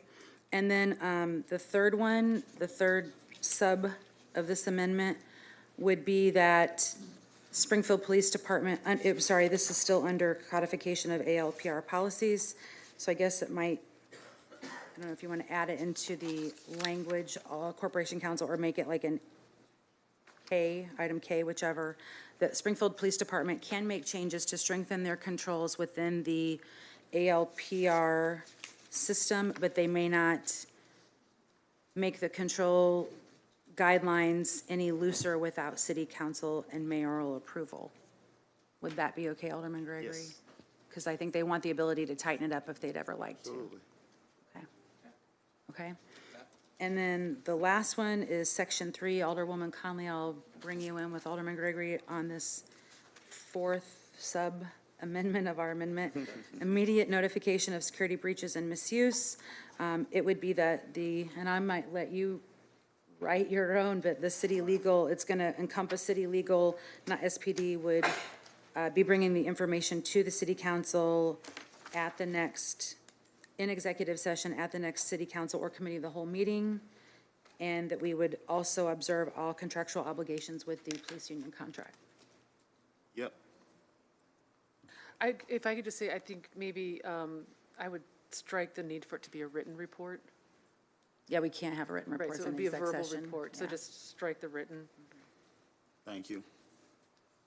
Is that, Alderman Gregory, you good with that too? Yep, Okay. thank you.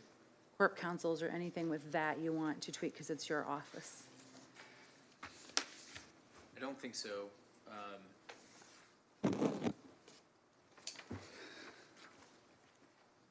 No, I think that works, thanks. Okay. I have a point of information, maybe. Are these searches subject to FOIA?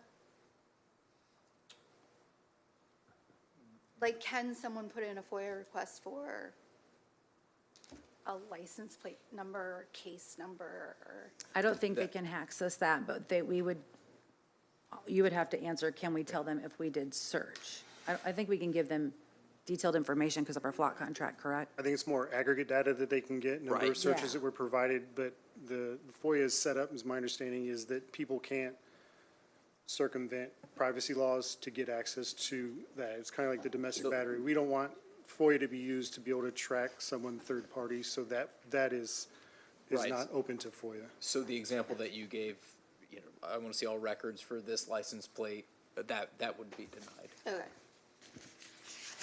Mayor, I'd like to make a motion to adopt the amendment to amendment number 1 as presented. Second. We have a motion and a second to adopt amendment number 1, sub-amendment to amendment number 1, maybe. Any questions or discussion, raise your hand, please, on the amendment to the amendment. Alderman Carlson. For the reasons I stated earlier, and I just don't think this is the right process we're going about amending this. With something this serious, an hour and a half, doing this on I disagree with the process. I'll be voting no on the amendment. Okay. Any other discussion on the amendment to the amendment from the council? Alderman Hanauer. Again, I get back to, are you guys good with this? I think there's enough understanding. We're not in opposition of anything that is in the amendment. Reporting up to the council, that's part of our duties or responsibilities, something that is this contentious within the community. Giving you guys that information is not a problem. Making sure that we're following our own policy, making sure our policy is understood and trained on, that's something that we do anyway, so that's not bad. And then I think the new mechanism for the reporting of any, misuse, it's going to take some legwork, it's going to take some lifts for us, but I think once we get things in place, being able to present the information back to the council, I don't have an issue with that, as it said. Like, some of it's going to be harder than other pieces of it. Some of it may not be feasible, and we can have that conversation when we do the first presentation of it. When we have a better understanding of what data we can track, what we can get access to in that. And as long as there's that understanding that, maybe number 7 is something that's extremely difficult that we're not gonna be able to do, that, we're not gonna come back, at that point. But as far as reporting to the council, reporting to the community, the way that this system is being used, the safeguards that are in place, and reporting to you guys any misuse, no, honestly, I don't. My side. Okay, any other discussion on the amendment to the amendments from the council? So the vote right now is only on the amendment to the amendment. It's not on the actual full amendment, it's just on the new changes we have made to the amendment. So we'll take a voice roll call vote on that. Clerk Redpath, please. Okay. Alderman Cox, Present. Alderman Gregory, Yes. Alderman Williams, Alderman Rockford. Aye. Alderwoman Natarano. Yes. Alderman Carlson. No. Alderwoman Conley. Aye. Alderman Donlin. Aye. Alderman Hanauer. No. And you don't vote, so I got, So we have 6 yes votes, 2 no votes, Yes. and 1 present. Would that be correct? yep, passes. Okay. So the amendment to the amendment passes. Now we're still on the amendment. Is there any further discussion on the amendment itself from the council? Alderman Carlson. One question I had, and it was probably a half hour ago, and I think Corporation Counsel, were you saying, was it best if it comes from you or an ordinance with Flock, or where are we at with that?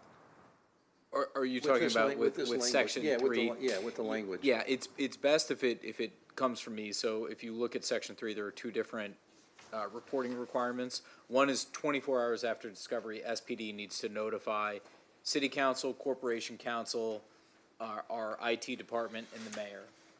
And so as a part of what was just amended, I'm going to tweak the language to Springfield Police Department or Corporation Council needs to notify. And so within 24 hours, you'll get notice, and then within 7 calendar days, or that'll be changed now, but then Corporation Council will have an executive session to address this issue. Yes. Any other discussion on the amendment from the council? So now we're just going to take a voice roll call vote only on the full amendment. Clerk Redpath. Alderman Cox. Present. Alderman Gregory. Yes. Alderman Williams. Yes. Alderman Rockford. Yes. Alderwoman Natriano. Yes. Alderman Carlson. This is on the amendment, not the ordinance yet, correct? Only the We're still- amendment. This is yeah, amendment, no, yes. No. Alderwoman Conley. Aye. Alderman Donlin. Aye. Alderman Hanauer. So same total, 6 vote. yeses, 2 noes, 1 present. So the amendment passes. So now we will go to, are there any other discussion from the alders before we go to citizens who have signed up to speak on the ordinance, before we take a vote on the ordinance? Any other discussion from the council members at this time? Alderman Cox, do you have any discussion you need to bring up on this ordinance? No, Mayor, thank you. Okay. So clerk, we thank you, Deputy Chief Dodd. I appreciate it. You're welcome. Clerk will bring up citizens who signed up in advance to discuss this. We have 3 to speak to the amendment. It's Aaron Kirkpatrick is first. Hold up. What's wrong? We're on the ordinance now. You can, we'll have someone come in just a second. You can go to the podium. They're trying to get situated, so we're not going to have you speak till they tell us it's okay, all right? If you would give us a second.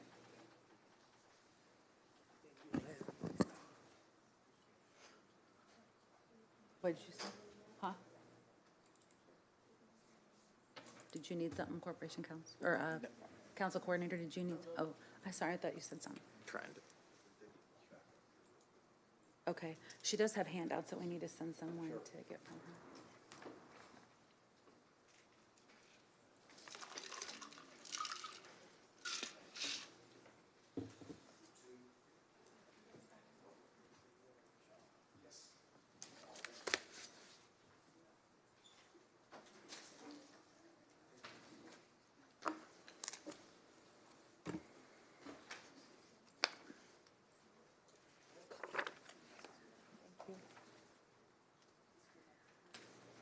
Sorry. My apologies. Okay, are we ready with the timer? Okay, you may start now. Good evening. First, here is a map from the DFLOC website that gave me a better sense of what we are talking about. FLOC has become the center of a nationwide controversy over its roughly 20 billion monthly license plate scans. My concerns today are around privacy and surveillance and punishment rather than prevention. The ACLU has a campaign to get the FLOC out, due to FLOC making at least 4 changes to their terms and conditions in the most recent February 16, 2026 contract. These changes include 1, the sale of data. FLOC's previous terms and conditions stated flatly, FLOC does not own and shall not sell customer data. That language is now absent. 2, regarding control of data. The new license grants the company the exclusive right to determine and control the method, timing, format, and medium of access to the data that supposedly belongs to the customer. 3, a perpetual license. The terms and conditions now adds a perpetual right for Flock to use customer data to support and improve its services, allowing the company to keep using driver surveillance data even after a customer has terminated its relationship with Flock and no longer has access to that data itself. 4, the new contract also expands Flock's protections against liability for willful misconduct or gross negligence, potentially shifting the cost of data breaches and other failures from the company to taxpayers. It mandates private arbitration under Georgia law when there is a contract dispute, and it makes it harder for customers to terminate Flock contracts. This is bigger than Springfield. How can we guarantee our data is secure when, as listed on Flock's transparency portal, 179 external law enforcement organizations across Illinois have access, including ISP, Carbondale, Champaign, Kankakee County, Lake County, Livingston County, LaSalle County, South Elgin, Waukegan, West Chicago, IDNR? How much do our own policies matter if we are allowing data sharing in jurisdictions over which we have no oversight? Illinois may have safeguards against illegal search options, but one police department successfully entered investigation into the search reason field 111 times and 20 times in 1 month, which demonstrates how easy it is to search Flock's system while avoiding security triggering words. None of us would imagine that the 21 times romantic stalking interests occurred by officers across the U.S. included the search word of stalking. Note, only a few of these stalking cases were discovered through internal investigations. Check the website, Have I Been Flocked, if you have any concerns. And unfortunately, we can't trust Flock's transparency portal either. In Boulder, Colorado, 90 agencies were listed with access to their camera data, but a public records request revealed that over 6,000 agencies actually had access to them. Are we auditing where our searches are coming from? Per a Tech Times article dated June 29th this year, 53 cities in 20 states across the U.S. have canceled contracts over unauthorized federal access and a pattern of surveillance settings that operated well beyond what cities were told they had signed up for. In Mountain View, California, a statewide setting had been active on 29 of their 30 cameras since installation, unbeknownst to the police department, and one national lookup setting was toggled on without the city's knowledge, with an estimated 600,000 unauthorized searches. Please read the entire new contract and verify that the national lookup feature is disabled. Then repeatedly check that the setting has not changed, as in Oxnard, California, a vendor-based issue silently re-enabled a nationwide query feature. An audit in Dayton, Ohio revealed 7,100 searches for immigration enforcement purposes, despite being explicitly prohibited under the city's own policy. In November last year, a security researcher found Flock accounts for sale on a Russian cybercrime forum. We could trust you all day and still not trust the company itself. Show me your budget, and I'll show you your values. Dr. Kelly Hurst. Last week, we heard about the value of safety, yet there's no substantial evidence that license plate readers prevent crime. We seem to be focused on catching people after harm has happened rather than asking what led to the harm in the first place. A country's level of health, social, and environmental problems is significantly and strongly associated with inequality, and the U.S. is by far the world's most unequal rich nation. Income inequality sits at the heart of social cohesion and well-being. When inequality worsens, so do trust, democracy, racial inequality, gender inequality, homicide rates, imprisonment, mental health stigma, and equal opportunities, as you will see in the summary handout in front of you from the book The Spirit Level, Why Greater Equality Makes Society Stronger. Violence is often a response to experiences of shame and humiliation, feelings that are exacerbated by social and economic inequality. Although respect and dignity should be a right afforded to all, it is not everyone's reality. Violence may be resorted to as a result of competitive interactions meant to restore dignity and assert worth when people feel a sense of powerlessness and disrespect. In confronting this social unevenness, we must stop considering violent crime as the product of pathological personalities and instead consider it the consequence of a society's structure and take a public health approach that centers inequality as a key to violence prevention. Flock cameras are not in the Massey Commission calls to action. If justice is a budget line, then ours needs remediation. Thank you. James Meister.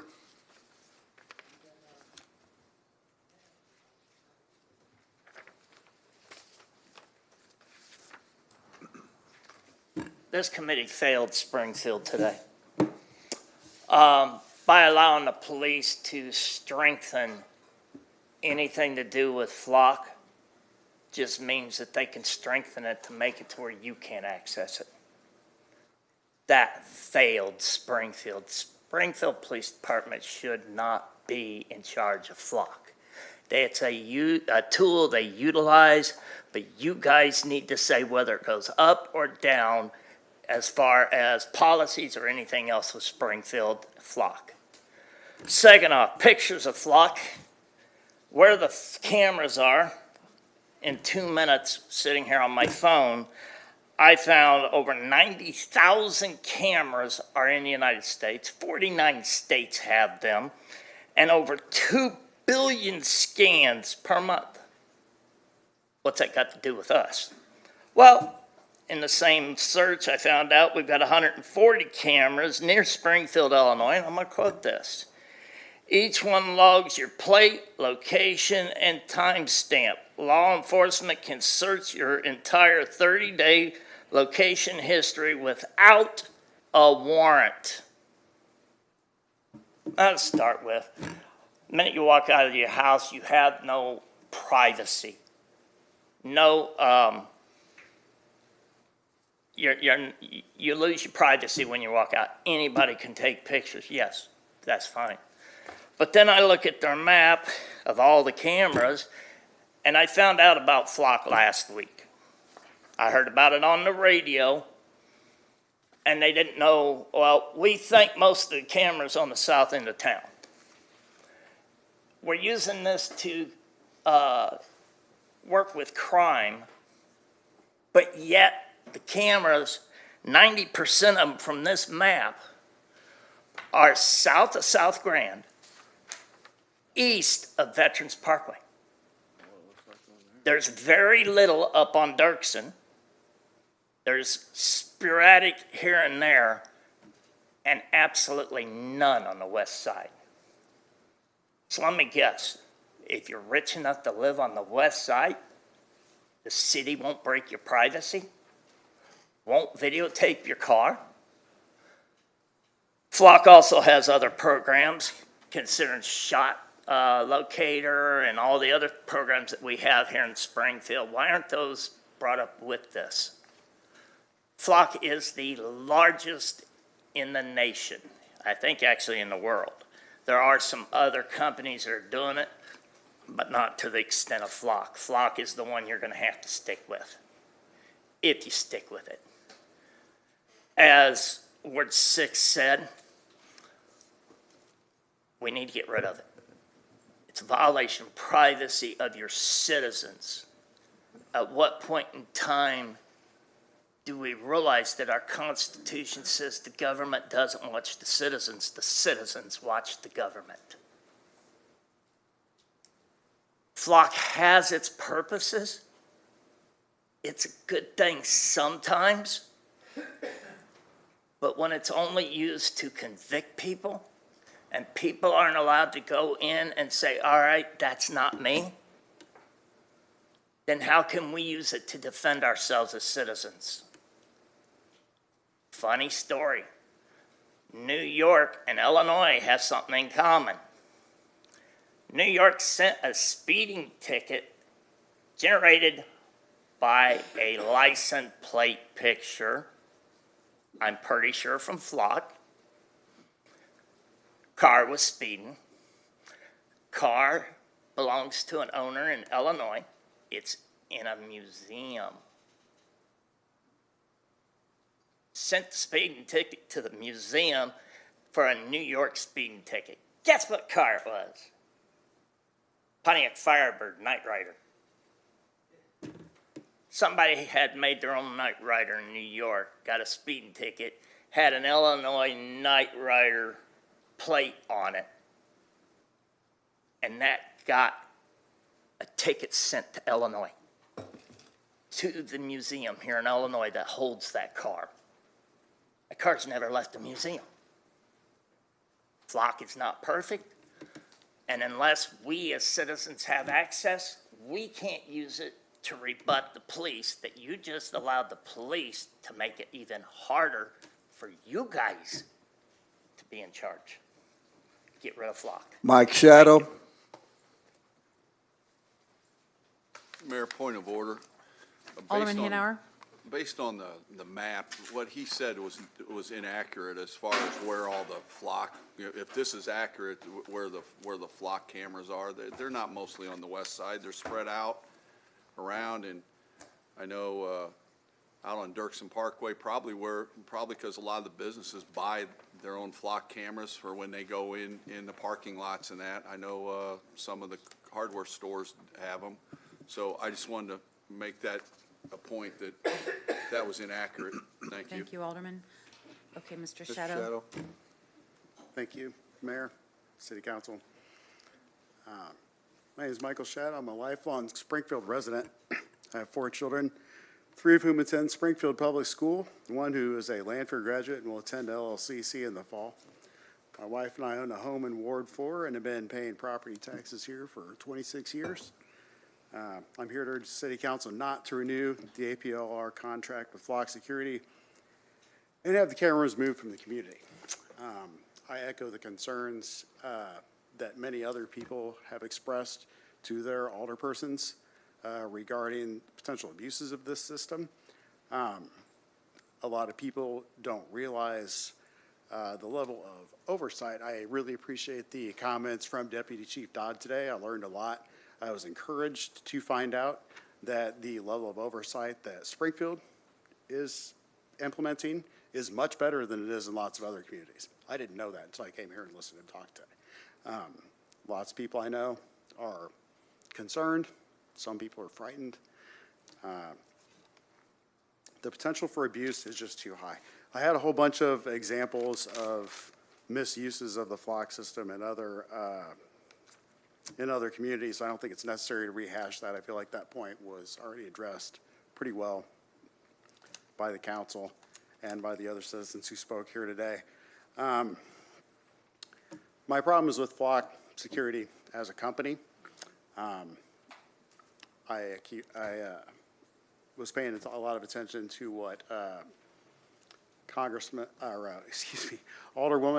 Notarino, sorry if I mispronounced your name, was talking about with how that was used to stalk somebody, and Alderperson Conley's comments too, where she was also very concerned about that. I feel like we're in a pretty good place in Springfield with keeping tabs on how these systems are being used, but my concern with that is what happens if we have a changing of the guard? You know, if we get new government, how easy would it be for those stringent safeguards that we're putting in place to protect the liberty of our citizens? How easy would it be for a future administration to move those? Right now, we're not using facial recognition technology. We're not using the voice-activated microphones. How easy would it be for somebody else to come in and change that later? So I'm very concerned about that. I think Flock representatives will claim that security updates have patched the holes and the systems are safe to use, but I don't know that there is a really safe way to implement this system. As Deputy Chief Dodd was saying, this is an extremely powerful tool. I'm not sure we fully understand all the implications of that. Flock's entire business model depends on creating an interconnected nationwide surveillance network that creates risks that no real software updates can eliminate, I don't think. Law enforcement may argue that you don't really have a reasonable expectation of privacy in public, and while that's debatable, we do have a reasonable expectation not to have our travel logged into a database which can be searched by anyone with access weeks or months later, assuming that these are kept up with the retention policies of the departments. But there again, you know, what if that changes? In closing, I urge the council in the strongest possible terms not to fall for the Flock marketing gimmick that mass surveillance makes our community safer or less susceptible to crime. Research shows that Flock systems do not do any such thing. Tremendous potential for abuse, if anything, makes us more vulnerable. Crimes do not cease to be crimes just because they're committed by someone wearing a badge. I'm not anti-law enforcement. I'll make that very clear. I am anti-stomp on the Bill of Rights in the name of enforcing it. Again, I urge you to vote no for renewing the contract. I implore the council to stand up for the liberty of the citizens of our fair city, not to cave to pressure from law enforcement or surrender it to the false promise of security. Thank you. Thank you, sir. Thank you.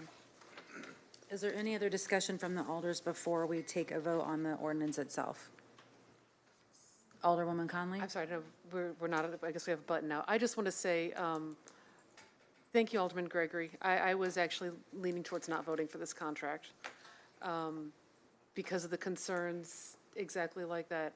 I've had way too many constituents reach out. I've had so many conversations in the last week with concerns around this company. Would be very clear, not concerns around our police department, but concerns around the company and the way this data is used. I think the fact that it requires a proactive council action to reduce any of these standards of protections in here, I really appreciate putting that in place, and I am more comfortable voting for this contract. And Deputy Chief Dodds, I appreciate your willingness to kind of work with us on this. I'm sure the chief will be in line with this too, and make sure that we have a very active and engaged analysis of what we're collecting and how we're using it and where it goes. So thank you for your time and answers today. And Alderman Gregory, thank you for your amendment. Okay. Seeing none other, voting will now be open. If you vote yes, you will be voting for the ordinance as amended. If you vote no, you will not be voting for the ordinance as amended. And it looks like your voting machines should be working, although Alderman Hanauer, you're grayed out. They're not? Okay, so voice vote, never mind then. Ready? Yes, sir. Alderman Cox? Yes. Alderman Gregory? Yes. Alderman Williams? Yes. Alderman Rockford? Yes. Alderwoman Integrano? Yes. Alderman Carlson? Aye. Alderwoman Conley? Yes. Alderman Donlin? Aye. Alderman Hanauer? Aye. 9-0. The ordinance passes with a 9 voting yes, none voting no. The next item on the agenda will be item 2026-345, an ordinance authorizing RFP FD 27-11 with Memorial Behavioral Health in the amount of $160,212.94 and authorizing a supplemental appropriation in the amount of $160,212.94 from the opioid settlement restricted fund balance for personnel services associated with the Beacon Project and Bolt apparatus for the Springfield Fire Department for emergency passage. The chair will entertain a motion to place agenda item number 2026-345 on emergency passage. Second. We have a motion and a second, and I would like to ask Chief Zumo to come up and Division Chief McCormick, and we have a representative from Memorial Behavioral Health here. Do you mind coming up as well? So an explanation to the council. This is on emergency passage because our desire is to get this apparatus in service prior to a 3-week time period, and we did the RFP for behavioral health services to be on the Beacon apparatus, and Memorial Behavioral Health responded, and Memorial Behavioral Health also responds with our homeless outreach team at this time as well. So I would like to go ahead and they also respond with our police department. So Chief Zumo, if you'd like to speak to this real quick, if you don't mind, and then we'll let the alders ask any questions they may have. Sure. So as you know, when we met about a year and a half ago and we kind of started down this journey, one of the things we mentioned was this was all kind of a fluid plan and we didn't know what the final outcome would be. And moving down that road, we kind of changed some of our focus from maybe we do some of this internally to maybe we just partner with some of the agencies that are kind of doing some of this work. So in doing so, we identified there's probably a cost savings there. If nothing else, just not adding headcount to the city and taking that on as we're in this kind of, for lack of a better term, a trial period to find out if this operation is really going to serve the way we hope it does. So we did a little pivot. We think this is a better use of the funds and we'll get good care to the people that we're trying to serve. So that's kind of how we ended up where we are. Yep. And then could I ask MBH to come up and just speak? Not a lot. I know you weren't prepared. I didn't tell you were doing this, but just to our relationship with you, if you don't mind. Yes, so currently we do participate in the CORE program with SPD. So we do have mobile crisis response clinicians that ride along with SPD officers, CIT trained officers on specific shifts throughout the week. And they do the thing that we do all of the time, but with SPD support and responding to calls that come through dispatch that SPD would be going to anyway. But we can also offer then, as that ride-along option, we can offer that mental health crisis assessment in the moment, basically when the officer is interacting with the individual. This would function not quite the same, but it would definitely be in with one of our MBH mobile crisis response clinicians responding in that same vein of with the personnel with the Springfield Fire Department instead of SPD. So they'll be with both agencies? Yes. So thank you for coming up. Alderwoman Conley? Thank you, Mayor. And just a very quick question for you, questions. How many professionals will we have? What kind of training do they have? And how often do you think they'll be available to ride along with this unit? So that, I think specifically is, we have one FTE, so full-time employee that is going to be allotted to the fire department, I guess, if that's the right way to say that. It is probably going to be either one or two clinicians that'll be specifically doing those shifts. But it could potentially interchange depending on staffing. For instance, if somebody is off that week for vacation or something, we might need to supplement with somebody else that works on our team. So the mobile crisis team in general, we have a range of, I guess, educational backgrounds as far as level of education. So we have bachelor's level individuals as well as master's level individuals, licensed individuals that are all serving as a part of that same mobile crisis response team. They also undergo just a lot of general training in crisis response, mental health, care, trauma informed care, a lot of different, different avenues that we use to train in person as well as different online things that we're doing. All that. I don't know if there's specific questions about training, but.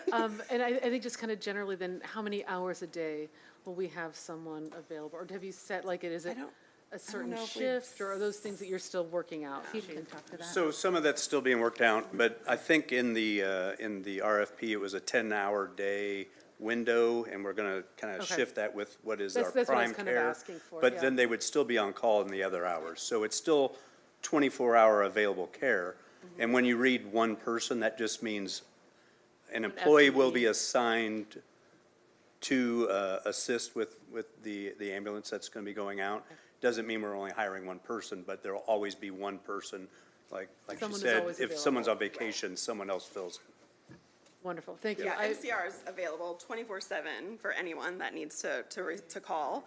But we would treat it the same as we do when dispatch calls us if we don't have a ride-along happening at that time for SPD. So we would dispatch just like we do normally. So it would be the same for the Bolt apparatus. We would Okay, go. wonderful, thank you. I'm really excited to see this get rolled out. I hope that I'm going to put in a plug for, similar to what we've just asked of the police department, that we get reports on this, that we were able to, really track and see how you engage with the community. And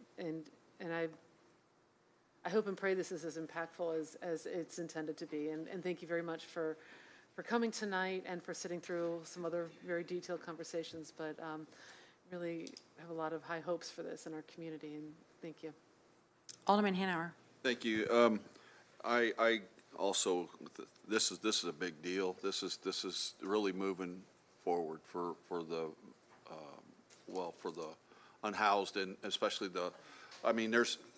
you got people that you can help, you got people that need mental health, and this is perfect for it, and I think this is a big step, and it's very exciting. The other part that's even more exciting is, as a budget guy, this isn't coming from the corporate side. So anytime we can spend money not in the corporate fund is even better. And that's why, I support this 100%. So great job, Mayor. This is tremendous. I'm glad to see it getting rolling. Yeah, I want to thank the fire department for embracing my ideas, and I want to thank Memorial Behavioral Health for your partnership. It's great. And for the citizens that are listening, and for the council members, I want to thank you all that stood with us when we launched this idea, and for your support. But this is an apparatus that will be Springfield Fire Department, and it will be deployed when there is a 911 call for someone in a mental health situation or a drug overdose situation where they need specialists to come in. All of our firefighters are paramedics, so they will have paramedic care, and then they will have behavioral health care. And the ask from the administration is if that apparatus needs to be with that individual for 4 hours to stabilize them, then that's what we do. It's not in and out. We spend plenty of time stabilizing them and making sure the individual knows where the resources are that they need to get help. And this is something our community has been lacking, and I get pretty emotional about it. I have a personal family member who this would help a lot, and it means a lot to me, so thank you all. Mayor, if I can, since Alderwoman we Conley. just grilled the police department. You're in a grilled cheese Zumo now? No, I'm not. I also want to point out that these funds, as Alderman Hanauer said, are not coming from our general fund. They're coming from the opioid funds, but those go through the police department. And this was, again, a collaboration between our two departments. Appreciate the police being a part of the solution, too. Yeah, So thank and we you. have to give a shout out to Director Posey's group because they've been a big part of this too. So We can Director never Posey, forget thank Director you as Posey. well. We got to give you a big shout out. Alderman Gregory. I was just gonna say, I appreciate this just on, I feel you on that, on the personal family story, but we often say this is for, a particular set of people, but all of us, Everybody. man, every last one of us got some type of mental health and need some help and need somebody to talk to at times, and it doesn't make you, either way, man, we all just human beings. We all go through so much.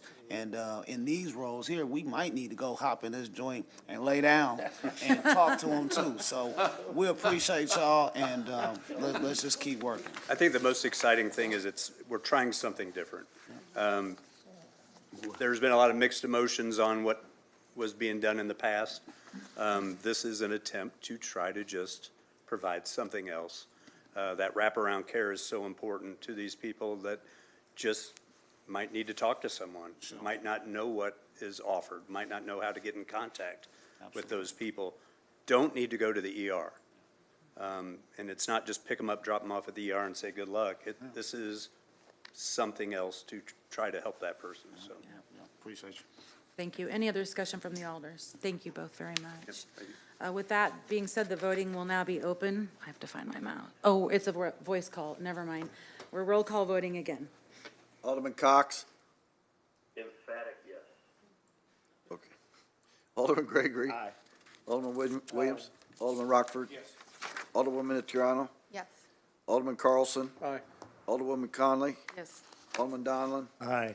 Alderman Hanauer? Aye. 9-0.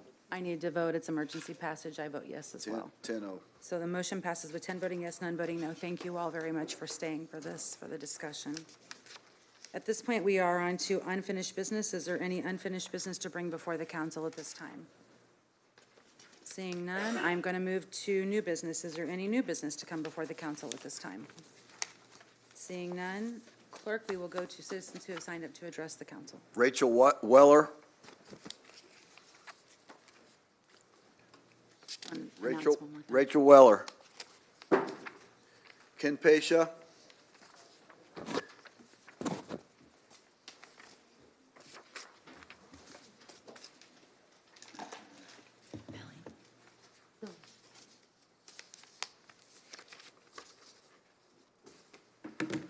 I think after the ordinance that just passed, it's important to note that yesterday marked 2 years, Sonia Massey's murder. So when we think about the progress we've made since then, that program's very important to it. But I think it's really important to note that we still have a long way to go to avoid those kind of outcomes. I do appreciate the mayor and other people's work on this program and getting it moving forward and funded. But we still have a lot more that we can be doing, especially in relation to the Massey Commission CTAs, as well as other reports by moving forward regarding mental health here in Illinois. The city still has a long way to go. And I think that's something that this is a great effort to move towards that. I do appreciate it. While I am critical, I do recognize when good wins and small wins do happen to move things forward. I really would like to focus on the idea, though, that like with flock cameras, one of the big things is that things are hackable. Things are easily broken into. I don't know if you guys know this or not, but I can go on YouTube right now and find a video where I could hack into flock cameras that are hanging up. I mean, they're not exactly highly secure. They're hanging on poles. They're very easy to access. Some of you may know green laser lights can actually fry out their lenses. So, I mean, they're not exactly impenetrable devices. They're very much susceptible to outside forces, manipulation, destruction, things like that. So whether or not the Amazon cloud servers that we store our data on are secure is really up to you and how much you know about tech security. Which, if you know anything about tech security, I'd ask Ralph, but he always leaves during our comments. That's something where they're not. They're very easily accessed by people that are dedicated, interested in it, and as Connolly pointed out, you don't actually have to search for those things. You know, you can go into the Flock system and type in like Red Cross, and it'll bring up every car that's got a red cross. You can type in almost any term, because while they'll tell you that Flock only has 8 characteristics that they track on those cameras, they've had to openly admit in court there's over 130. I don't know what those 130 are. They don't disclose them to anybody. They're very proprietary about that, but 130 is a significantly larger number of tracking vectors than 8. So it just seems like Flock has a hard time telling the truth unless they're forced to or compelled to by a court. That's not a good system or a level of accountability from a company that has access to, again, as I noted last week, everybody's data in terms of your location, your license plates. I mean, it's very easy to track. The police can tell you, as they noted with those crimes, that they can very easily find you with just a simple search. The unsettling end of that should be obvious to all of us. I don't think anybody should really have the ability to track non-criminal citizens, people that have done nothing wrong, just going to work, driving to Chick-fil-A, whatever they're doing. That's easily searchable, trackable, and storable. And while they assure us that that data is removed, I think we all can think of examples where that data hasn't been removed, not just by Flock, but other companies. Private companies lie all the time and are usually compelled strictly by courts to tell that truth. So when we talk about our private data, surveillance, and things like that, I think it's a very strong caution for that. So I do appreciate both the amendment and the willingness by members of council who I normally find to be reluctant to those kind of discussions to actually discuss that stuff and pass it. I got to say, that made my day. Note, though, I think it's really important to note for one of our aldermen, though, that that has happened more than once, that an amendment has popped up 5 minutes before, or this landed on our desk before, and I didn't hear any sort of disagreement about that. I think it's probably because you supported those ordinances. So it's just interesting how we worry about decorum and civility when it counts for us or the things that we want. I'm going to take my last minute to note one thing, and while I did give you kudos earlier, I'm going to note this. The Y Block, you can blame Langfelder, but you've been mayor for 3 years. The Donald Trump approach of passing the buck, of my predecessor this, or somebody else did that, is not how leadership functions. That is your Y Block now. Doesn't matter what Langfelder did, just like it's your Wyndham, it's your downtown, it's all your things. So it just kind of disturbed me that when we were like talking about solutions to the Y Block, our solution is to donate it to the state. And while I understand fiscal year's 25 budget earmarked a park, how often does the state change its mind, lose funding, decide that's not where they want to go with it? Maybe they come up with a better idea, or perhaps somebody offers them enough money for that property. There are no written guarantees that I'm aware of that will guaranteed be what that remains, or that even Levitt will be guaranteed to stay there. So that for me is worrying. Last couple of seconds, I heard you guys got an RFP for out front, and the only thing that got returned was a fountain. I don't know if that's true or not, but that would be hilarious. Thank you. Roy Walton. Roy Walton. Tierra Standage. That's it. What about, hang Second. on one second. Do you have this one? I have a name on it. Oh, she withdrew. Okay. So we have a motion to adjourn. Can I get a second? Second. All those in favor? All those opposed? The ayes have it. Sorry, I didn't realize that. My apologies.